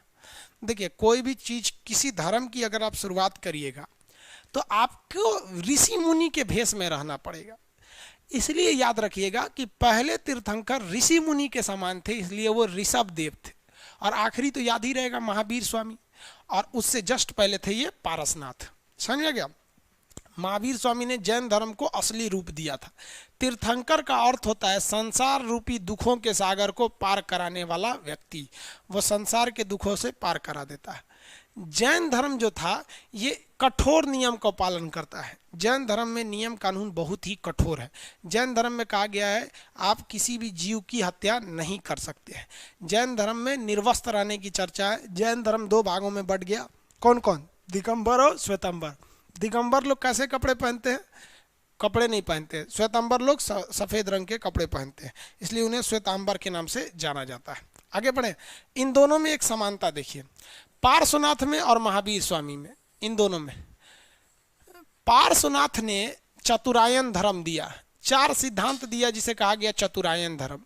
लेकिन 24वें तीर्थंकर यानी महावीर स्वामी ने कहा कि भैया चतुरायन धर्म से काम नहीं चलेगा, इसमें एक और धर्म जोड़िए, पंचायन धर्म। तो चतुरायन किसने दिया था? 4 सिद्धांत को दिया था 23वें तीर्थंकर पारसनाथ, इसलिए चतुरायन कहा गया। उसमें एक और सिद्धांत जोड़ दिया, पंचायन दिया था महावीर स्वामी ने। अब ये सिद्धांत क्या था, ध्यान से समझिए। इन्होंने कहा था कि आप कभी भी झूठ नहीं बोलिए, झूठ नहीं बोलिए। उसके बाद क्या कहा था? धन को संग्रह नहीं कीजिए, धन मत बचाइए। चोरी नहीं कीजिए, चोरी मतलब अस्ते, चोरी नहीं कीजिए। और क्या नहीं कीजिए भाई? हिंसा यानी मारपीट मत कीजिए, हिंसा नहीं कीजिए। तो ये 4 नियम को कहा गया चतुरायन धर्म। झूठ नहीं बोलना है, धन संग्रह नहीं करना है, चोरी नहीं करनी है, हिंसा नहीं करनी है। समझ में आ गया कि नहीं आ गया? लेकिन जब आखिरी तीर्थंकर आए महावीर स्वामी, इन्होंने कहा कि देख भैया, सबसे बड़का बीमारी महिला है। अगर महिला रहेगी ना तो ये 4 कांड करा देगी, चारों का चारों कांड करा देगी ये महिला। कैसे? कि मान लीजिए कि आप किसी के साथ कहीं पार्क में बैठे हैं या किसी से फ़ोन पे बतिया रहे हैं। अब किससे बतिया रहे हैं समझ रहे हैं? 2 घंटा से बतिया रहे हैं। और घर से पापा का फ़ोन आया, क्या कर रहे हो बाबू? तो क्या कहेंगे? ओकरा से बतिया रहे हैं। तुरंते झूठ बोलेंगे, वो एगो दोस्त का फ़ोन, तो सीधे कहते हैं खान सर के पास फ़ोन किए थे इंक्वायरी नंबर पे। झूठ बोला गया, किसके वजह से? वही नारी। अब उसको गिफ्ट देना है, बर्थडे आ गया या कभी भी, तो गिफ्ट देंगे तो पहले से धन को जुटाएंगे कि नहीं? मान लीजिए कहीं कोर्स खरीदने के लिए 500 की ज़रूरत है तो घर से मांगेंगे 700, 200 रुपया का गिफ्ट देंगे। किसके लिए? उसी के लिए देंगे। ये सब महावीर स्वामी भाप रहे थे। चोरी, अगर घर वाला पैसा नहीं देगा तो चोरी कर लेंगे, गिफ्ट तो देना ही है, चाहे धन संग्रह करके दे चाहे चोरी करके दे। तो चोरी भी कर लिए उसी के लिए। अब मान लीजिए उसको किसी दूसरे के मोटरसाइकिल पे देख लिए, बस हिंसा चालू, धड़ाधड़ धड़ाधड़। इसलिए महावीर स्वामी ने कहा इस सबका जड़ जो है ना नारी है, इसलिए ब्रह्मचर्य रहिए। क्या रहिए? ब्रह्मचर्य। यानी एक और सिद्धांत जोड़ दिया, पंचायन बना दिया, ब्रह्मचर्य कर दिया। कहा कि चुपचाप रहिए, एकदम शादी ब्याह मत कीजिए, महिलाओं को नहीं देखिए इधर उधर, ब्रह्मचर्य करिए। तो इसमें ब्रह्मचर्य का पालन करने को कहा गया, इसीलिए जैन धर्म का ज़्यादा विकास नहीं हुआ। अब आप बताइए ना, आप ही को कहा जाएगा शादी ब्याह मत कीजिए तो आप जैन धर्म मानेंगे? नहीं मानेगा सब। समझ आ गया? तो ये कौन से थे? महावीर स्वामी अंतिम तीर्थंकर थे। जैन साहित्य को क्या कहा जाता है? त्रिपिटक। भैया त्रिपिटक बौद्ध धर्म में, वेद हिंदू धर्म में, आर्य सूत्र ये सूत्र नहीं, किताब नहीं, अंग देखिए ये है आपका जैन धर्म का। 12 अंग 12 उपांग ये जैन धर्म के प्रमुख किताब है। देखिए 14 पूर्वा 12 अंग और 12 उपांग ये किताब का नाम है। 14 पूर्वा महावीर स्वामी के दिए गए उपदेशों की जिस किताब में चर्चा है उसे कहते हैं 14 पूर्वा। 12 अंग किताब का नाम है, 12 उपांग किताब का नाम है। ये सब चीज़ें किसकी है? जैन धर्म की। आगम भी जैन धर्म का है। समझ आ गया? इसमें कौन सा होगा? डी, जैन धर्म। जैन साहित्य में कौन होगा? अंग। 12 अंग तथा 12 उपांग ये सब की चर्चा किसमें है? जैन धर्म में। 12 अंग तथा 12 उपांग ये सब की चर्चा जैन धर्म में। आगे बढ़े, 12 अंग 12 उपांग जैन धर्म में। अगला कह रहा है एलेक्जेंडर और पोरस की लड़ाई। देखिए एलेक्जेंडर किसे कहा जाता था? सिकंदर को। एलेक्जेंडर यानी पोरस, और पोरस की लड़ाई कहाँ हुई थी? कहाँ हुई थी भैया बताइए, फटाफट आंसर दीजिए। अलेक्जेंडर और पोरस की लड़ाई कहाँ हुई थी? ऑप्शन नंबर 15 का पूछ रहे हैं, 15 का ए।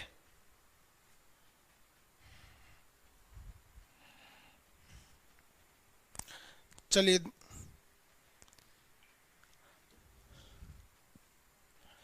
झेलम नदी के तट पर लड़ी गई थी। कहाँ लड़ी गई थी?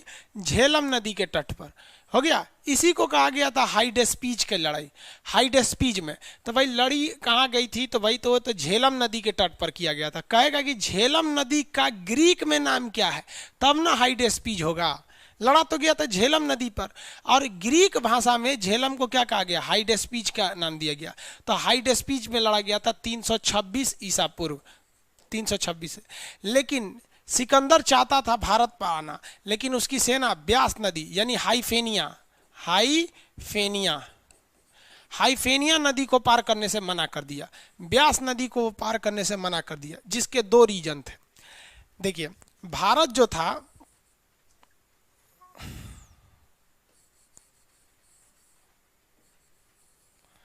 यहां पर था ब्यास नदी, तो उसकी सेना इस ब्यास नदी को पार करने से मना की। रीजन नंबर 2, ब्यास नदी में भयानक बाढ़ आई हुई थी। रीजन नंबर 2, ब्यास नदी के इस साइड नंद वंश का राज था, और नंदों के पास बहुत बड़ी हाथियों की फौज थी, और इनकी सेना को हाथियों से लड़ने का अनुभव नहीं था। इसलिए इसकी सेना इस नदी को पार करने से मना कर दी। ब्यास नदी यानी हाइफेनिया नदी को पार करने से मना कर दी, जिस वजह से सिकंदर लौट गया। और सिकंदर जब लौट रहा था तो इराक के बेबीलोन में 323 ईसा पूर्व उसके पेट दर्द के कारण उसकी मौत हो गई। उसका घोड़ा का नाम था बुके फराल, उसके घोड़ा की भी मौत हो गई। समझ में आ गया कि नहीं आ गया? किसी को दिक्कत? बोलिए। यहाँ हाइडेस्पीज नहीं होगा। रीजन क्या है कि हाइडेस्पीज उसका नाम है। महाभाष्य किसकी रचना है? महाभाष्य किसकी रचना है? फटाफट आंसर देंगे लोग, आंसर दीजिए। महाभाष्य किसकी रचना है?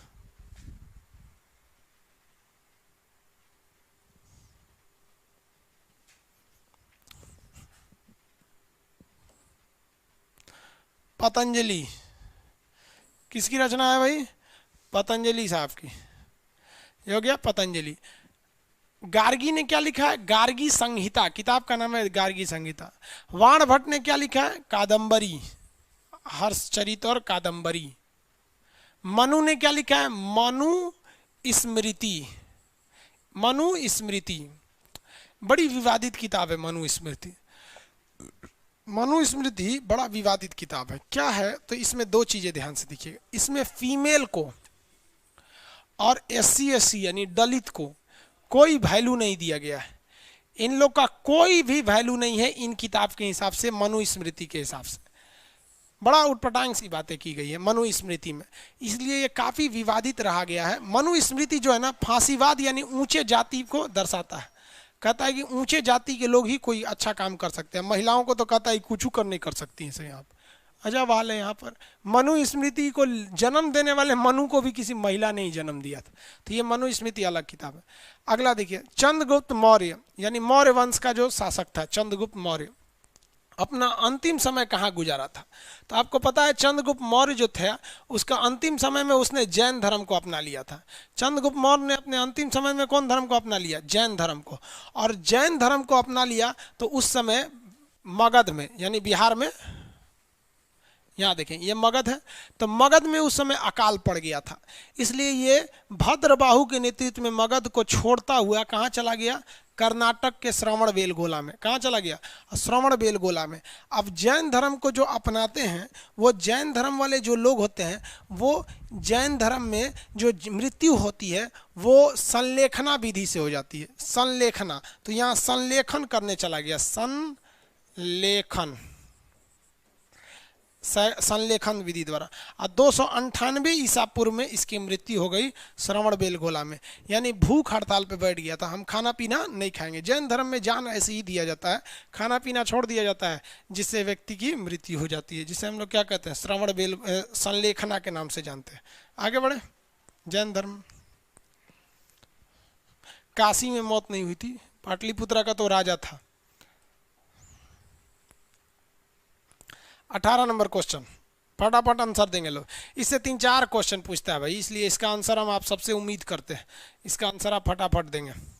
कह रहा है कि कलिंग युद्ध किस वर्ष में हुआ था? कलिंग युद्ध, फटाफट आंसर दीजिए, हम आपके आंसर का इंतजार करते हैं।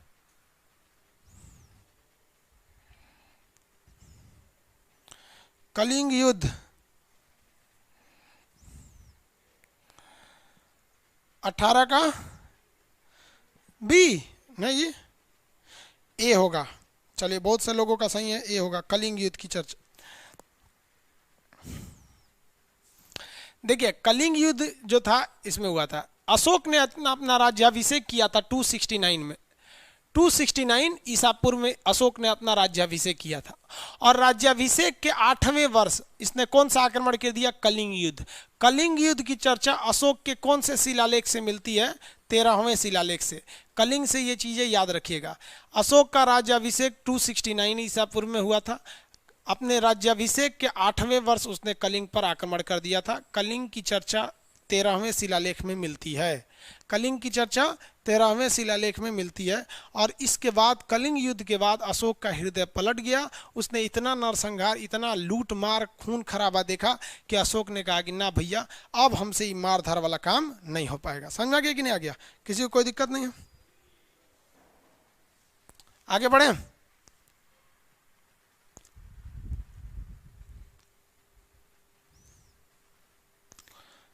अगला क्वेश्चन कह रहा है, नीचे वही क्वेश्चन है, देख लीजिए ध्यान से, वही क्वेश्चन नीचे वाला भी बना सकते हैं। किस शिलालेख में अशोक ने कलिंग युद्ध के हालातों का उल्लेख किया और युद्ध त्याग की घोषणा कर दिया? 13वें शिलालेख में। किस शिलालेख में? 13वें। देखिए गुर्जरा और मास्की में क्या चीज चर्चा है? गुर्जरा और मास्की अभिलेख में अशोक ने खुद को सम्राट घोषित किया है। गुर्जरा अभिलेख और मास्की अभिलेख में अशोक ने कहा है कि मैं मगध का सम्राट हूँ। गुर्जरा और मास्की अभिलेख, इसमें 11 में क्या कहा है कि मेरे अधिकारी ब्राह्मणों को न सताएं, यानी कहा है कि ब्राह्मणों को न सताएं मेरे अधिकारी। तो इसमें ब्राह्मणों की चर्चा हो गई है, हो गया। और ये 10वां शिलालेख में धर्म की चर्चा है, जिसे धम्म कहा गया है। धर्म की चर्चा है जिसे धम्म कहा गया। इसमें कहा गया कि मेरे अधिकारी ब्राह्मणों को नहीं सताए। गुर्जरा और मास्की नामक अभिलेख में अशोक ने खुद को राजा घोषित किया है। गुर्जरा और मास्की में अशोक ने क्या किया? खुद को राजा घोषित कर दिया है। यह 18 हो गया। 20, चंद्रगुप्त मौर्य के दरबार में भेजा गया यूनानी राजदूत कौन सा था? बताइए आंसर। चंद्रगुप्त के दरबार में भेजा गया यूनानी राजदूत का नाम बताइए, फटाफट आंसर दीजिए।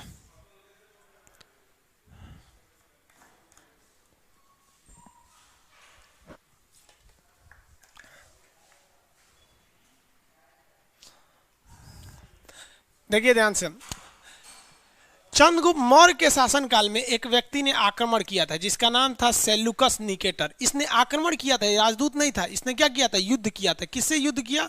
तो चंद्रगुप्त मौर्य से। लेकिन इसके गुरुजी का नाम क्या था? चंद्रगुप्त मौर्य के गुरुजी का नाम चाणक्य था। उसकी नीतियों से इसने उसको हरा दिया। और जब युद्ध में हराया ना, तो सेल्यूकस निकेटर जो था ये सिकंदर का सेनापति था। तो अपने आप को भी सिकंदर समझ रहा था सेल्यूकस निकेटर। सिकंदर का नाम अलेक्जेंडर निकेटर था। तो ये सिकंदर का क्या था? सेनापति था, सेनापति। इसने चंद्रगुप्त मौर्य पर हमला कर दिया। और यहाँ आने के बाद चंद्रगुप्त मौर्य के वहाँ हाथियों की बड़ी सेना थी। अरे भाई सिकंदर लौट के गया था हाथी के डर से, बकलो यहाँ आ गया। हमारे यहाँ का हाथी भांग पिला के हाथी को लड़वाता था सब। हाथियाँ भांग पी लेती थी ना, कचरते चलती थी किसी को ऐसे ऐसे मार और के यहाँ पे कचरा के देखा कि अब तो मरा जाएंगे। तो सेल्यूकस निकेटर कहा कि रे भाई साहब अब तो हम मरा जाएंगे। तो उसने क्या किया? अपनी बेटी को आगे कर दिया। कार्नेलिया थी उसकी बेटी का नाम। तो किसको आगे कर दिया? कार्नेलिया। हेलेन भी नाम था उसका। कार्नेलिया को आगे कर दिया। वो खूब बढ़िया बाल खोल के एकदम लहराने लगी। और चंद्रगुप्त मौर्य देखा, कहा कि अरे बाप रे बाप, हई कौन है रे भाई? तो देखा तो उसको देखते रह गया। तो कहा कि भाई देख सेल्यूकस निकेटर, तो हम ये लड़किया से ब्याह करबो, तो हमसे ब्याह करा दे, तोरा छोड़ देंगे। तो मने मन कहा कि एकरे खातिर तो इसको लाइवे किए थे, हारने लगेंगे। हम जानते हैं तुम युद्ध की तलवार की लड़ाई में तुम जीत सकते हो, लेकिन दिल की लड़ाई में मेरी बेटी ही जीतेगी। तो उससे हो गया, शादी उदी हो गया उसका। लेकिन इसके मन में एक डर था कि भाई हम तो चंद्रगुप्त मौर्य से विवाह करने के लिए तो आए नहीं थे, तो कारणवश विवाह हो गया युद्ध हारने के कारण। तो इसने अपना एक राजदूत भेज दिया जिसका नाम था मेगास्थनीज। और सेलुकस निकेटर ने कहा था मेगास्थनीज से कि हमारी बेटिया ठीक ठाक से रहेगी ना। तो भाई ये बेटिया को खूब प्रेम करता था ये करने लिया तो ये कहता था ठीक है महाराज एकदम बढ़िया है। तो इसका राजदूत यही था, यूनानी राजदूत मेगास्थनीज था। और मेगास्थनीज ने मगध के बारे में एक किताब लिखा है, उस किताब का नाम है इंडिका। किताब का नाम क्या है? इंडिका। तो इसके दरबार में भेजा गया राजदूत का नाम क्या था भैया? मेगास्थनीज। कौटिल्य इसके गुरु जी का नाम था, इस ससुर जी थे, युद्ध करने आए थे। आगे बढ़ जाते हैं मेगास्थनीज की किताब। अगला क्वेश्चन देखिए, मेगास्थनीज। इंडिका किसकी किताब है? मेगास्थनीज की किताब है। इस सिंह ही तो आए थे चीन से। फाहियान की किताब का नाम क्या है? फो क्यू की। किताब का नाम क्या है? फो क्यू की। किताब का नाम है फो क्यू की। किताब का नाम फो क्यू की। ह्वेनसांग की किताब का नाम सी यू की। सी यू की। ह्वेनसांग ह से ह्वेनसांग हर्षवर्धन के काल में आया था। फाहियान जो थे वो चंद्रगुप्त द्वितीय विक्रमादित्य के काल में आए थे। चंद्रगुप्त द्वितीय विक्रमादित्य के काल में आए थे फाहियान, समझ में गया। और ह्वेनसांग हर्षवर्धन के काल में आए थे। ह्वेनसांग को यात्रियों का पंडित कहते हैं, याद रखिए क्वेश्चन पूछेगा। यात्रियों का राजकुमार, नीति का पंडित किसे कहते हैं? ह्वेनसांग। ये बिहार के नालंदा विश्वविद्यालय में स्टूडेंट बन के आया था। इतना न पढ़ लिया कि वहाँ टीचर बन गया, यानी वहाँ पर ये अध्ययन का भी काम किया था और अध्ययन करने के बाद वहीं पर इसने अध्यापन यानी पढ़ाने का भी काम किया था ह्वेनसांग। फाहियान जो था ये तो आया था चंद्रगुप्त द्वितीय के दरबार में, समझ में आ गया। 21 नंबर। 22 नंबर देखिए, 22 का रहा है चरक किसके दरबार में राज्य चिकित्सक थे? राज्य चिकित्सक मतलब उसके दरबार में जो डॉक्टर के पद पर थे। किसके दरबार में? कनिष्क के दरबार में। किसके दरबार में थे? कनिष्क के दरबार में राज्य चिकित्सक थे। किसके दरबार में? कनिष्क। कनिष्क के दरबार में ये राज्य चिकित्सक थे, यानी डॉक्टर थे उनके पद पे। चंद्रगुप्त मौर्य वगैरह के दरबार में ऐसे नहीं थे। आगे देखते हैं 23 नंबर क्वेश्चन। 23 पढ़िए फटाफट, बनाइए।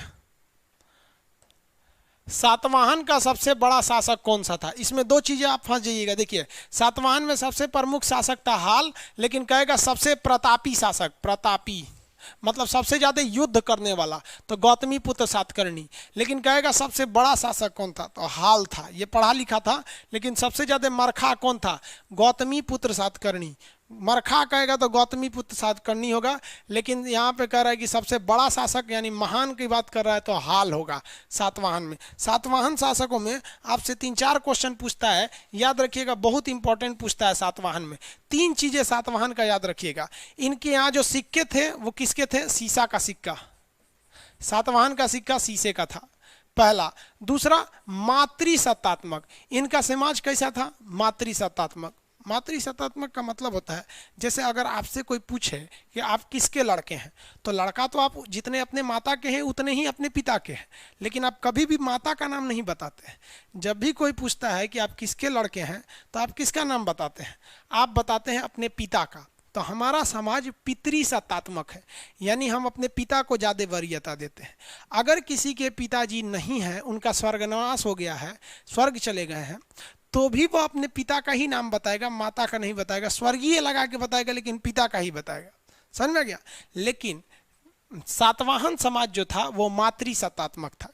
इसके संस्थापक जो थे सीमुख थे, मातृसत्तात्मक। उसके बाद सबसे ज्यादा ब्राह्मणों को भूमि अगर दान दिया है तो किसने दिया है? सातवाहन ने दिया है। याद रखिएगा, ये क्वेश्चन पूछेगा। सर्वाधिक भूमि दान किसने दिया है? सातवाहन शासकों ने दिया। सर्वाधिक भूदान देने वाला, ब्राह्मणों को सर्वाधिक भूमि देने वाला सातवाहन शासक।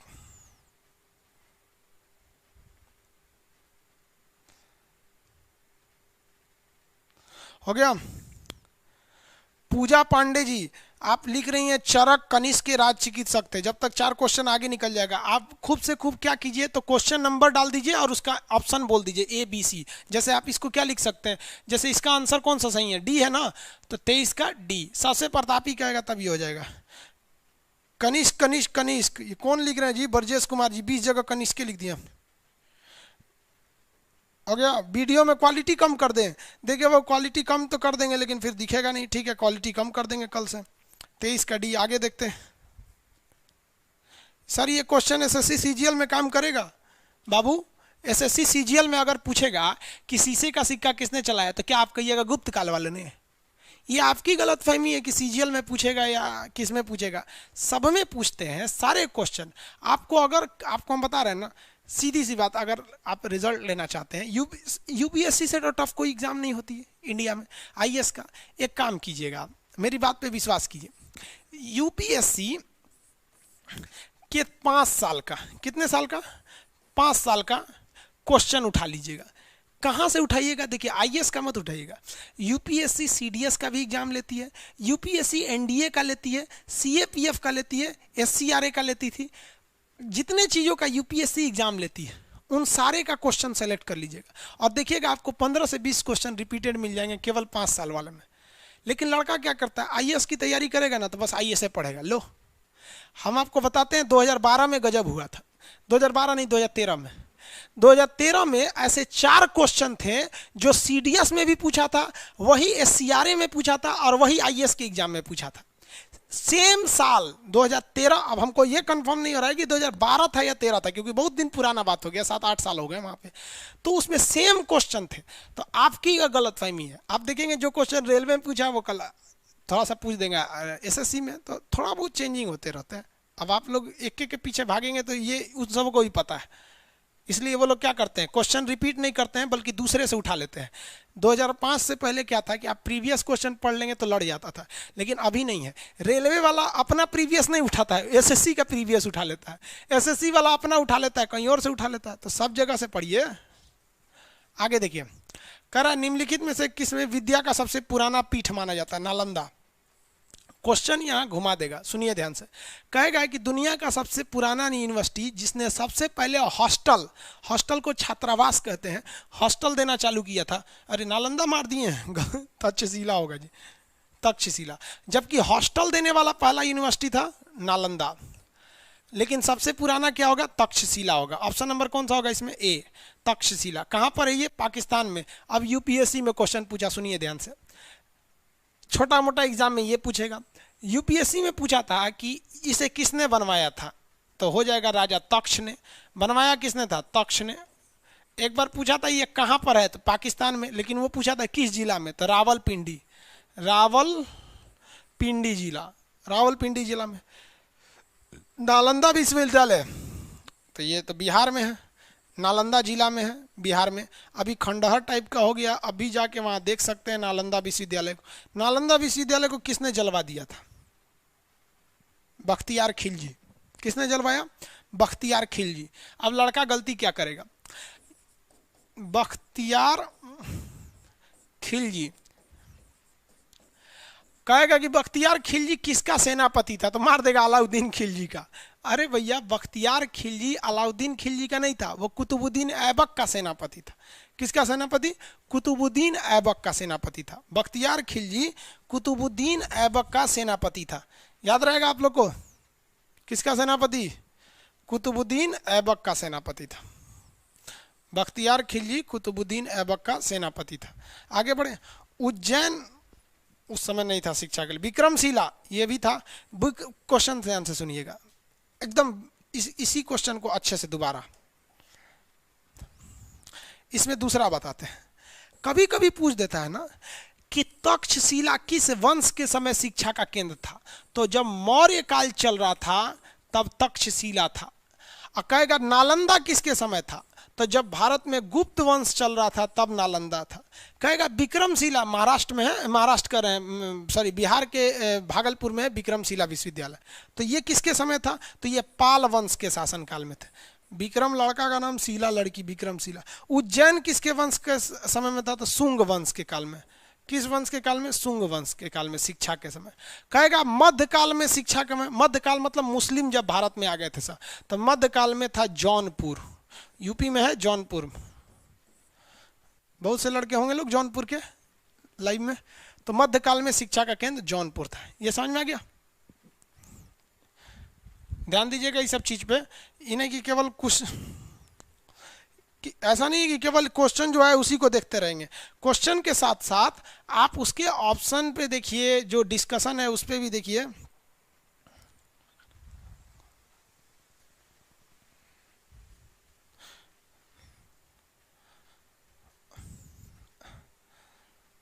आगे बढ़े सर, हम बंगाल से हैं, ऑप्शन इंग्लिश में भी दे दीजिए।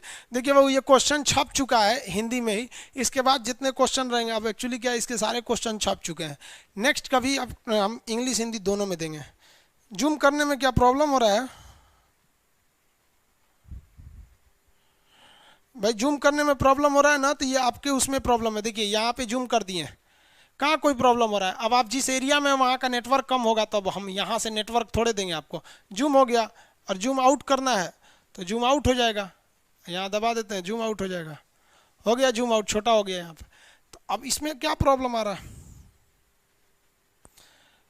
वीडियो फुल स्क्रीन नहीं हो रहा है तो आपके मोबाइल की दिक्कत है बाबू, पुराना मोबाइल होगा या नेटवर्क वहाँ नहीं होगा। आगे देखते हैं। गुप्त काल में चांदी के सिक्कों को क्या कहा जाता है? रुपयक। गुप्त काल में चांदी के सिक्के को रुपयक।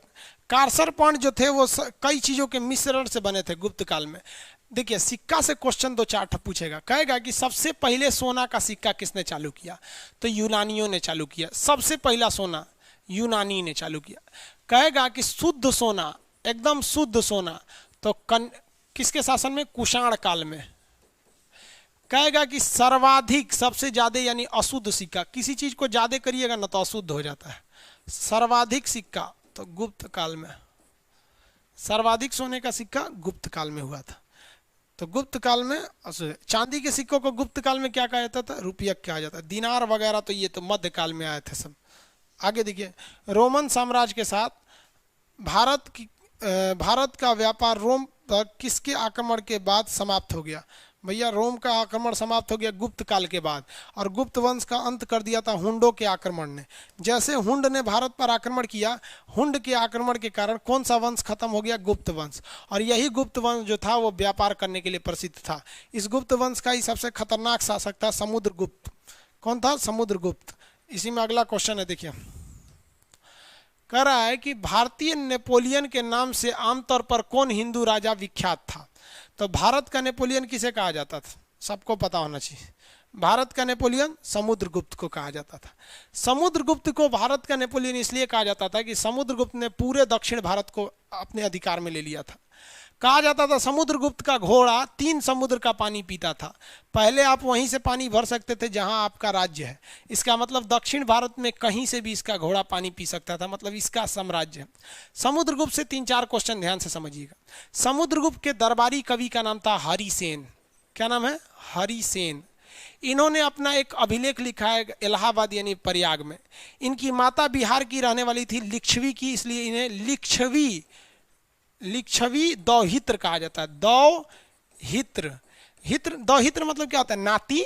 अब एक बात बताइए ना, इसकी माता जी कहाँ की थी? बिहार के लिच्छवी की रहने वाली थी। यानी समुद्रगुप्त का ननिहाल कहाँ हो गया? लिच्छवी। तो ये ननिहाल में जाएगा तो इसको बूढ़ा आदमी नाती है ना बोलेगा, इसलिए इसे लिच्छवी दौहित्र या लिच्छवी का नाती बोला जाता था। इसे किसे? समुद्रगुप्त को। किसी को कोई दिक्कत है समुद्रगुप्त को? आगे बढ़े। चंद्रगुप्त, ये तो इस वंश का संस्थापक थे। बिंबिसार, भारत का पहला राजा बिंबिसार था, फर्स्ट राजा भारत का बिंबिसार। अजात शत्रु, बिंबिसार की हत्या कर दिया था अजात शत्रु, इसी का बेटा था अजात शत्रु, इसकी हत्या कर दिया। ये अपने बापे को मार के राजा बन गया था। इसमें हो जाएगा आपका समुद्रगुप्त। अगला क्वेश्चन उसी से रिलेटेड है। इलाहाबाद स्तंभ लेख यानी प्रयाग अभिलेख पर किसकी उपलब्धियों का वर्णन है? इससे 2 क्वेश्चन पूछते हैं। कहेगा कि वो अभिलेख पर किसका वर्णन है, तो उस अभिलेख पर वर्णन है समुद्रगुप्त का। लेकिन इस अभिलेख को लिखा किसने है? तो हरिसेन, क्योंकि हरिसेन जो थे वो समुद्रगुप्त के कवि थे। समुद्रगुप्त के क्या थे? दरबारी कवि थे हरिसेन। तो इन्होंने ही उस हरिसेन ने ही इसे लिखा है। किसी को कोई दिक्कत नहीं? हरिसेन। आगे बढ़े। मेघदूत किसने लिखा है? मेघदूत भाई कालिदास ने लिखा। मेघदूत कालिदास। भारत का नेपोलियन समुद्रगुप्त। भारत का शेक्सपियर कालिदास। कालिदास जो था ना, खाली रोमांटिक रोमांटिक कहानी लिखता है, लड़का लड़की वाला बात। एक अग्निमित्र नाम का लड़का था, वो मालविका नाम की लड़की को फंसा लिया, तो ये किताब लिख दिया, मालविका अग्निमित्र। यही सब कामें करता था कालिदास यहाँ पर, समझा गया। जितना ही लड़का लड़की वाला कहानी था सब कालिदास लिखते रहता था। आगे बढ़े। अभिज्ञान नाम का लड़का था, शकुंतला नाम की लड़की थी, दोनों फंस गया सब, इस किताब लिख दिया अभिज्ञान शाकुंतलम। खाली यही सब लिखा। लड़का लड़की बरसात के समय में बड़ा खुश रहता है, सब मिलता है, सब भरी बरसात में पी लेने दो, उठा के लिख दिया ऋतु संहार। ऋतु माने बरसात का ऋतु संहार। पार्वती जी का प्रेम हो गया शंकर जी से, इन दोनों लोग का, उन्हों को नहीं छोड़ा, लिख दिया पार्वती परिणय। तो खाली प्रेमे वाला कहानी लिखता था कालिदास, समझ आगे कि नहीं आगे, इसलिए इसे भारत का शेक्सपियर कहा जाता है। एलोरा की गुफाएं हिंदू बौद्ध जैन तीनों के लिए, महाराष्ट्र में एलोरा की गुफाएं। पानीपत की लड़ाई कौन सी पूछ रहा है? पानीपत की पहली लड़ाई 1526, दूसरी लड़ाई 1526, तीसरी लड़ाई 1761। समझ में आ गया कि नहीं? पहली लड़ाई 1526। किसी कोई दिक्कत?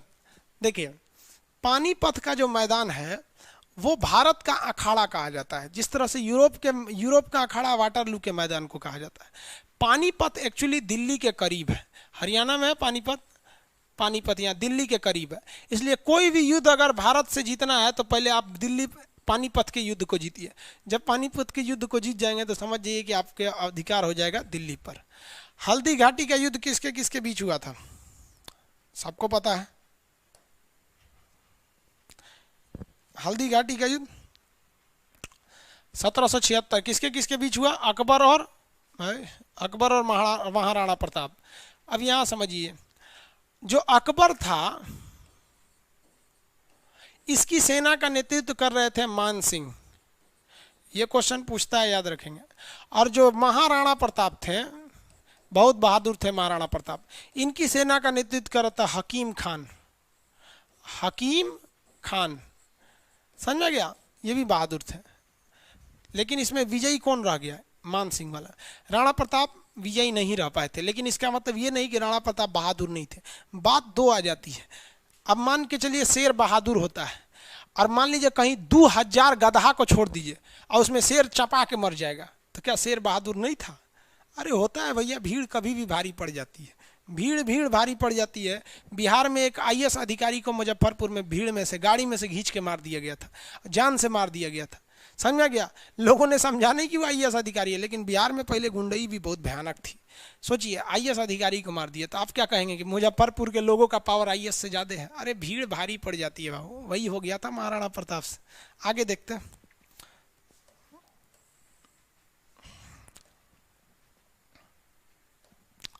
निम्नलिखित में से किस शासक ने जजिया कर को समाप्त कर दिया? जजिया कर, चलिए देखते हैं लोग जजिया कर के बारे में।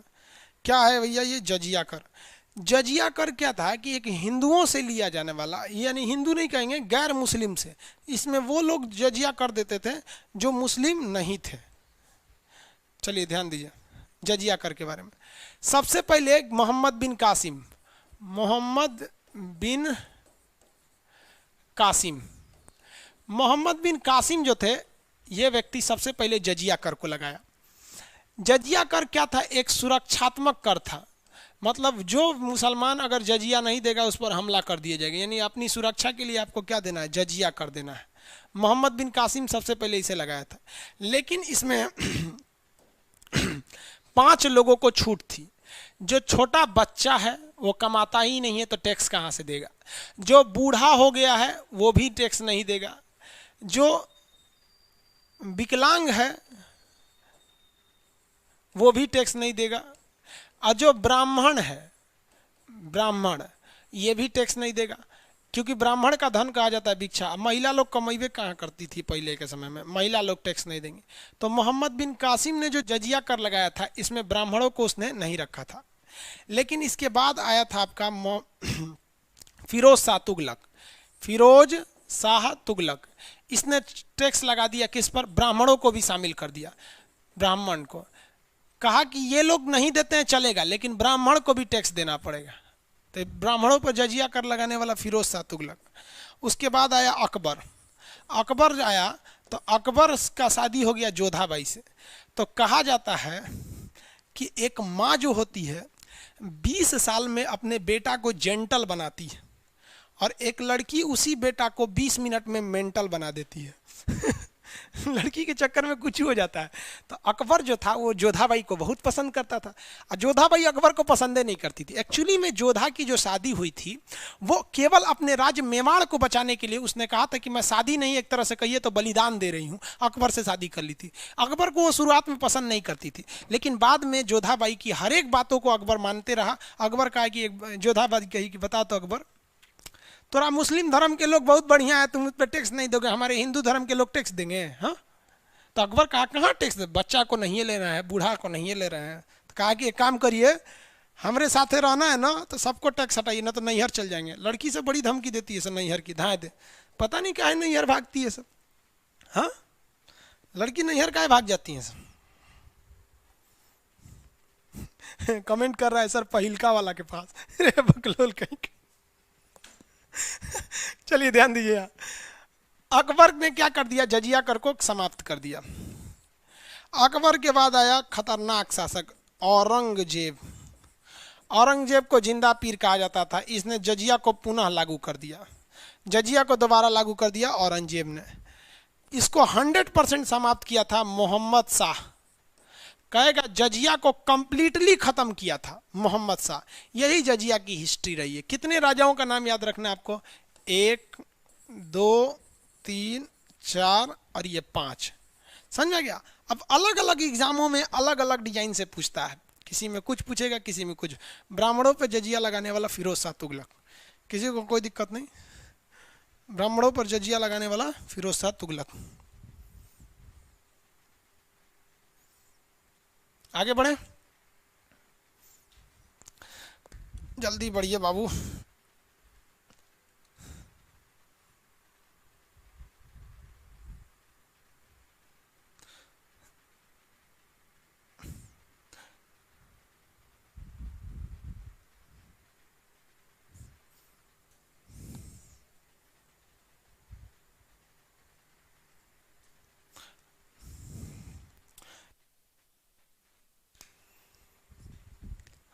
चलिए अगला क्वेश्चन देखते हैं। ब्राह्मणों पे जजिया हो गया। हाँ चलिए, इसमें बताइए तो कौन सा आंसर सही होगा, इसमें आंसर कौन सा सही होगा? है बलबन नहीं जी, निम्नलिखित ने जजिया कर को समाप्त किया था। जजिया कर इसमें हो जाएगा अकबर, इसमें अकबर ने जजिया कर को समाप्त कर दिया था, अकबर। अगला देखिए, जजिया ने इसको समाप्त किया। किस मुगल बादशाह ने मुगलों की राजधानी आगरा से दिल्ली लेके चला गया? आगरा से दिल्ली ले जाने वाला राजा बताइए। देखिए ध्यान से, मुगलों की स्थापना बाबर ने किया था। बाबर के समय इसकी राजधानी जो थी आगरा थी। बाबर के बाद आया हुमायूं, ज़्यादा दिन शासन ही नहीं किया, दिल्ली के बाद चला गया हुमायूं यहाँ पर। हुमायूं के बाद आया अकबर, अकबर की भी राजधानी थी आगरा। अकबर के बाद कौन आया? जहांगीर। जहांगीर, जहांगीर कौन आया? जहांगीर, जहांगीर बादशाह। जहांगीर के बाद आया शाहजहां। शाहजहां की पत्नी थी मुमताज। मुमताज बेचारी मर गई। मुमताज इतनी सुंदर थी कि 14 को लड़का पैदा कर दिया ये शाहजहां। 14 को में 7 को मर गए, सो 7 को बचलते थे, सोचा फैक्ट्री बना दिया था। और इसने आगरा में खूब खूबसूरत ताजमहल बनवाया आगरा में। लेकिन जब जब ये ताजमहल को देखता था ना, इसको याद आ जाता था किसका? शाहजहां का। सॉरी, शाहजहां के नहीं, अपनी मैडम का इसको याद आ जाता था। क्या नाम था उसका? मुमताज। कहा कि हम नहीं रह पाएंगे आगरा में, दिल्ली चलो। तो इसने दिल्ली गया शाहजहां ने, और दिल्ली में इसने बनवाया लाल किला, दिल्ली में बनवाया जमा मस्जिद, जमा मस्जिद, और आगरा में बनवाया ताजमहल। आगरा से राजधानी लेकर दिल्ली जाने वाला राजा का नाम शाहजहां था। समझ में गया कि नहीं? जहांगीर न्याय के लिए प्रसिद्ध था। किसके लिए प्रसिद्ध था? न्याय के लिए। इसको सबसे ज्यादा रुचि थी चित्रकला में। सबसे बड़का आवारा शासक था जहांगीर। जिस लड़की को देखता था उसको पसंद कर लेता था। इसका दिल नहीं था, होटल था, डेली कोई ना कोई चलाता था। अगला देखिए, इस साइड ना होगा,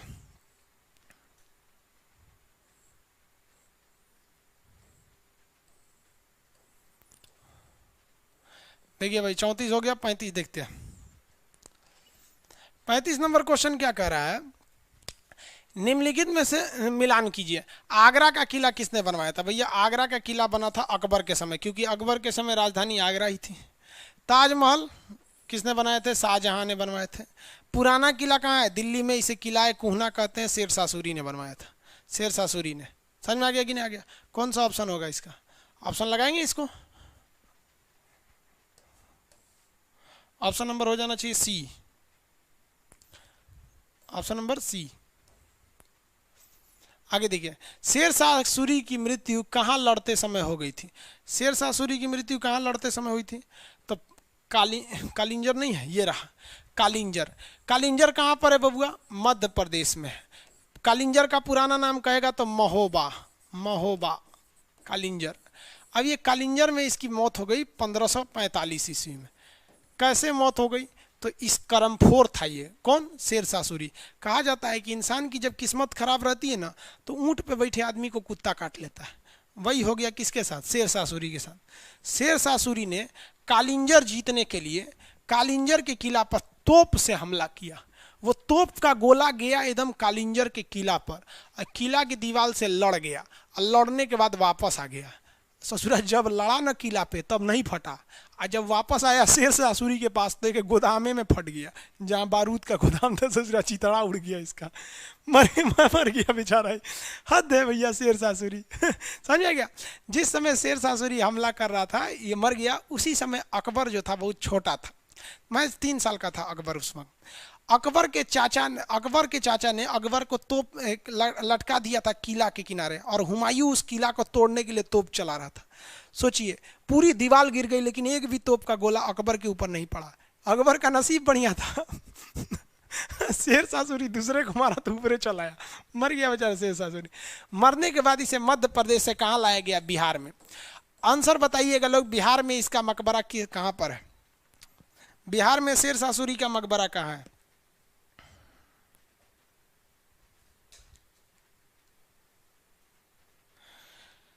अनिल कुमार चैलेंजर, अनिल कुमार चैलेंजर कह रहे हैं, नामों गजब गजब रखता है, सब विलायती नाम रख लिया है। अनिल कुमार चैलेंजर नाम है। वो अनिल कुमार चैलेंजर सर का कहना है कि सर आप बोल रहे हैं जहांगीर न्याय के लिए प्रसिद्ध था। कैसे बबुआ?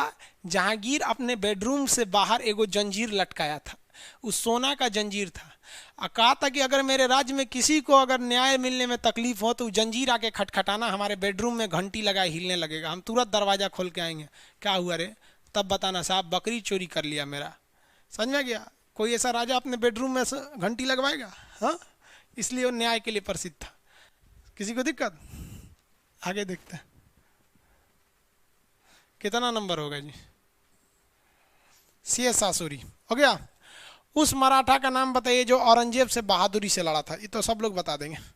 बताइए उस मराठा का नाम जिसने औरंगजेब से बहादुरी से लड़ा। आंसर दीजिए, जिसने औरंगजेब से बहादुरी से लड़ा। शिवाजी। औरंगजेब से बहादुरी से कौन लड़े? शिवाजी। औरंगजेब से सबसे बहादुरी से लड़े। ये 1664 में सूरत को लूट लिए थे। किसे लूट लिए? सूरत को। और फिर 1670 में दोबारा लूट लिए। शिवाजी ने सूरत को कितनी बार लूटा था? 2 बार लूटा था। शिवाजी गुरिल्ला युद्ध पद्धति से बहुत बड़े माहिर थे। अकबर कभी भी शिवाजी को हरा नहीं पाए थे। दक्षिण भारत में शिवाजी एक हिंदू राष्ट्र की स्थापना करना चाहते थे, और रियलिटी में देखिए औरंगजेब ने भी क्या कहा है कि मैंने हिंदुओं पे जजिया इसीलिए लगाया कि मैं शिवाजी से तंग आ गया था। तो ये बताता है कि शिवाजी ने औरंगजेब का कितना बढ़िया से उपाय किए थे। समझ में आ गया कि नहीं आ गया? शिवाजी को कभी भी औरंगजेब मतलब हरा नहीं पाया था, क्योंकि दक्षिण भारत की भूमि ऐसी थी, बीच में पहाड़ पड़ जाता था। यहाँ पर विंध्याचल, सतपुड़ा, अजंता, बीच बीच में नदियाँ पड़ जाती थी, नर्मदा, ताप्ती। ये दिल्ली से आता था तो उतना नहीं हमला कर पाता था। तो इसमें कौन सा हो जाएगा? शिवाजी। समझ में आ गया कि नहीं आ गया? कह रहा है प्रथम आंग्ल मराठा युद्ध कौन सी संधि से समाप्त हुआ था? इसका आंसर देंगे आप लोग। गुरिल्ला युद्ध पद्धति क्या होता है?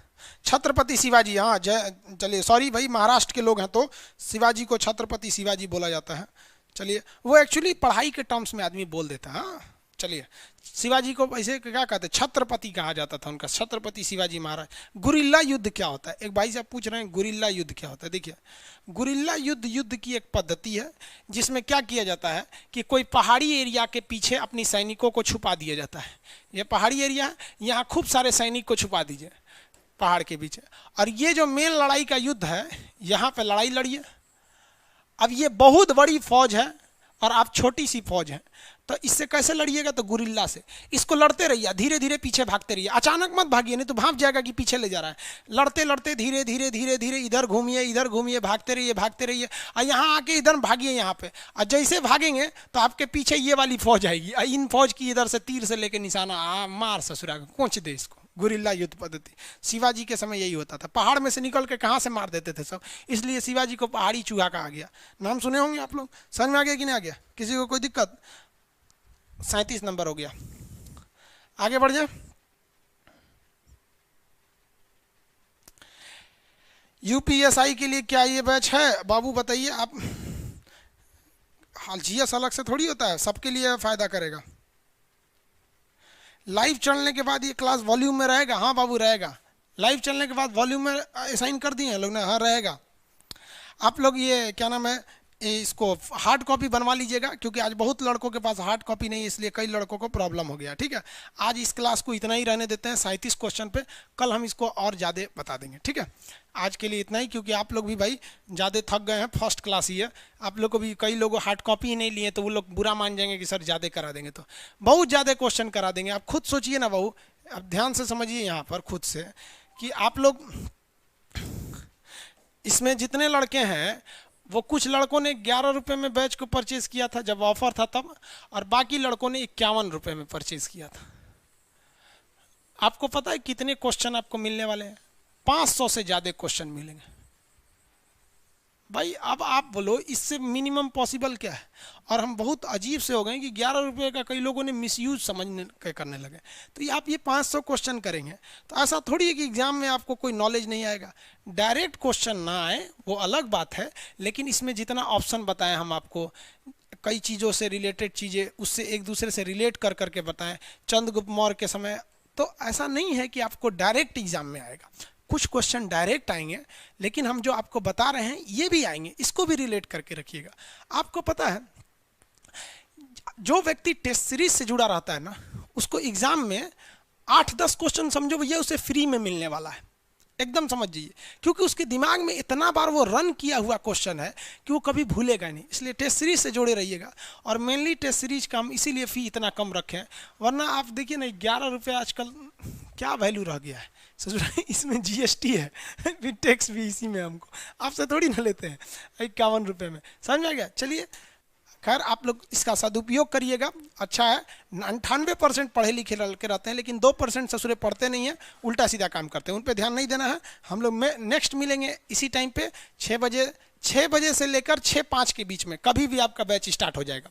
6 बजे से 6:05 के बीच में 5 मिनट लगते हैं बैच को स्टार्ट होने में। आपको भी लगता है टीचर आप ऑफलाइन में ही पढ़ते होंगे तो ऐसा थोड़ी 6 बजे के बाद 6 बजे स्टार्ट हो जाता है, आने में भी थोड़ा टाइम लगता है। तो वैसे ही मशीन जो होती है ना, रेडी होने में कुछ टाइम लग जाता है, इसलिए घबराएंगे नहीं। आप इनरोल होना चालू हो जाएंगे 6 बजने में, जब 5 मिनट कम रहेगा तभी से ऑनलाइन आना चालू कर देंगे। नहीं तो क्या होता है कि अगर एक्यूरेट 6 बजे बैच स्टार्ट करेंगे ना, तो अचानक जितने लड़के एडमिशन लिए टूट पड़ते हैं, सर्वर बैठ जाता है इसे धमाक से इसे, फिर आप कहेंगे कि खान सर सर्वर नहीं चल रहा है आप ही लोग की वजह से सर्वर गड़बड़ा जाता है। ठीक है, मिलेंगे हम लोग अब नेक्स्ट क्लास में, तब तक के लिए जय हिंद।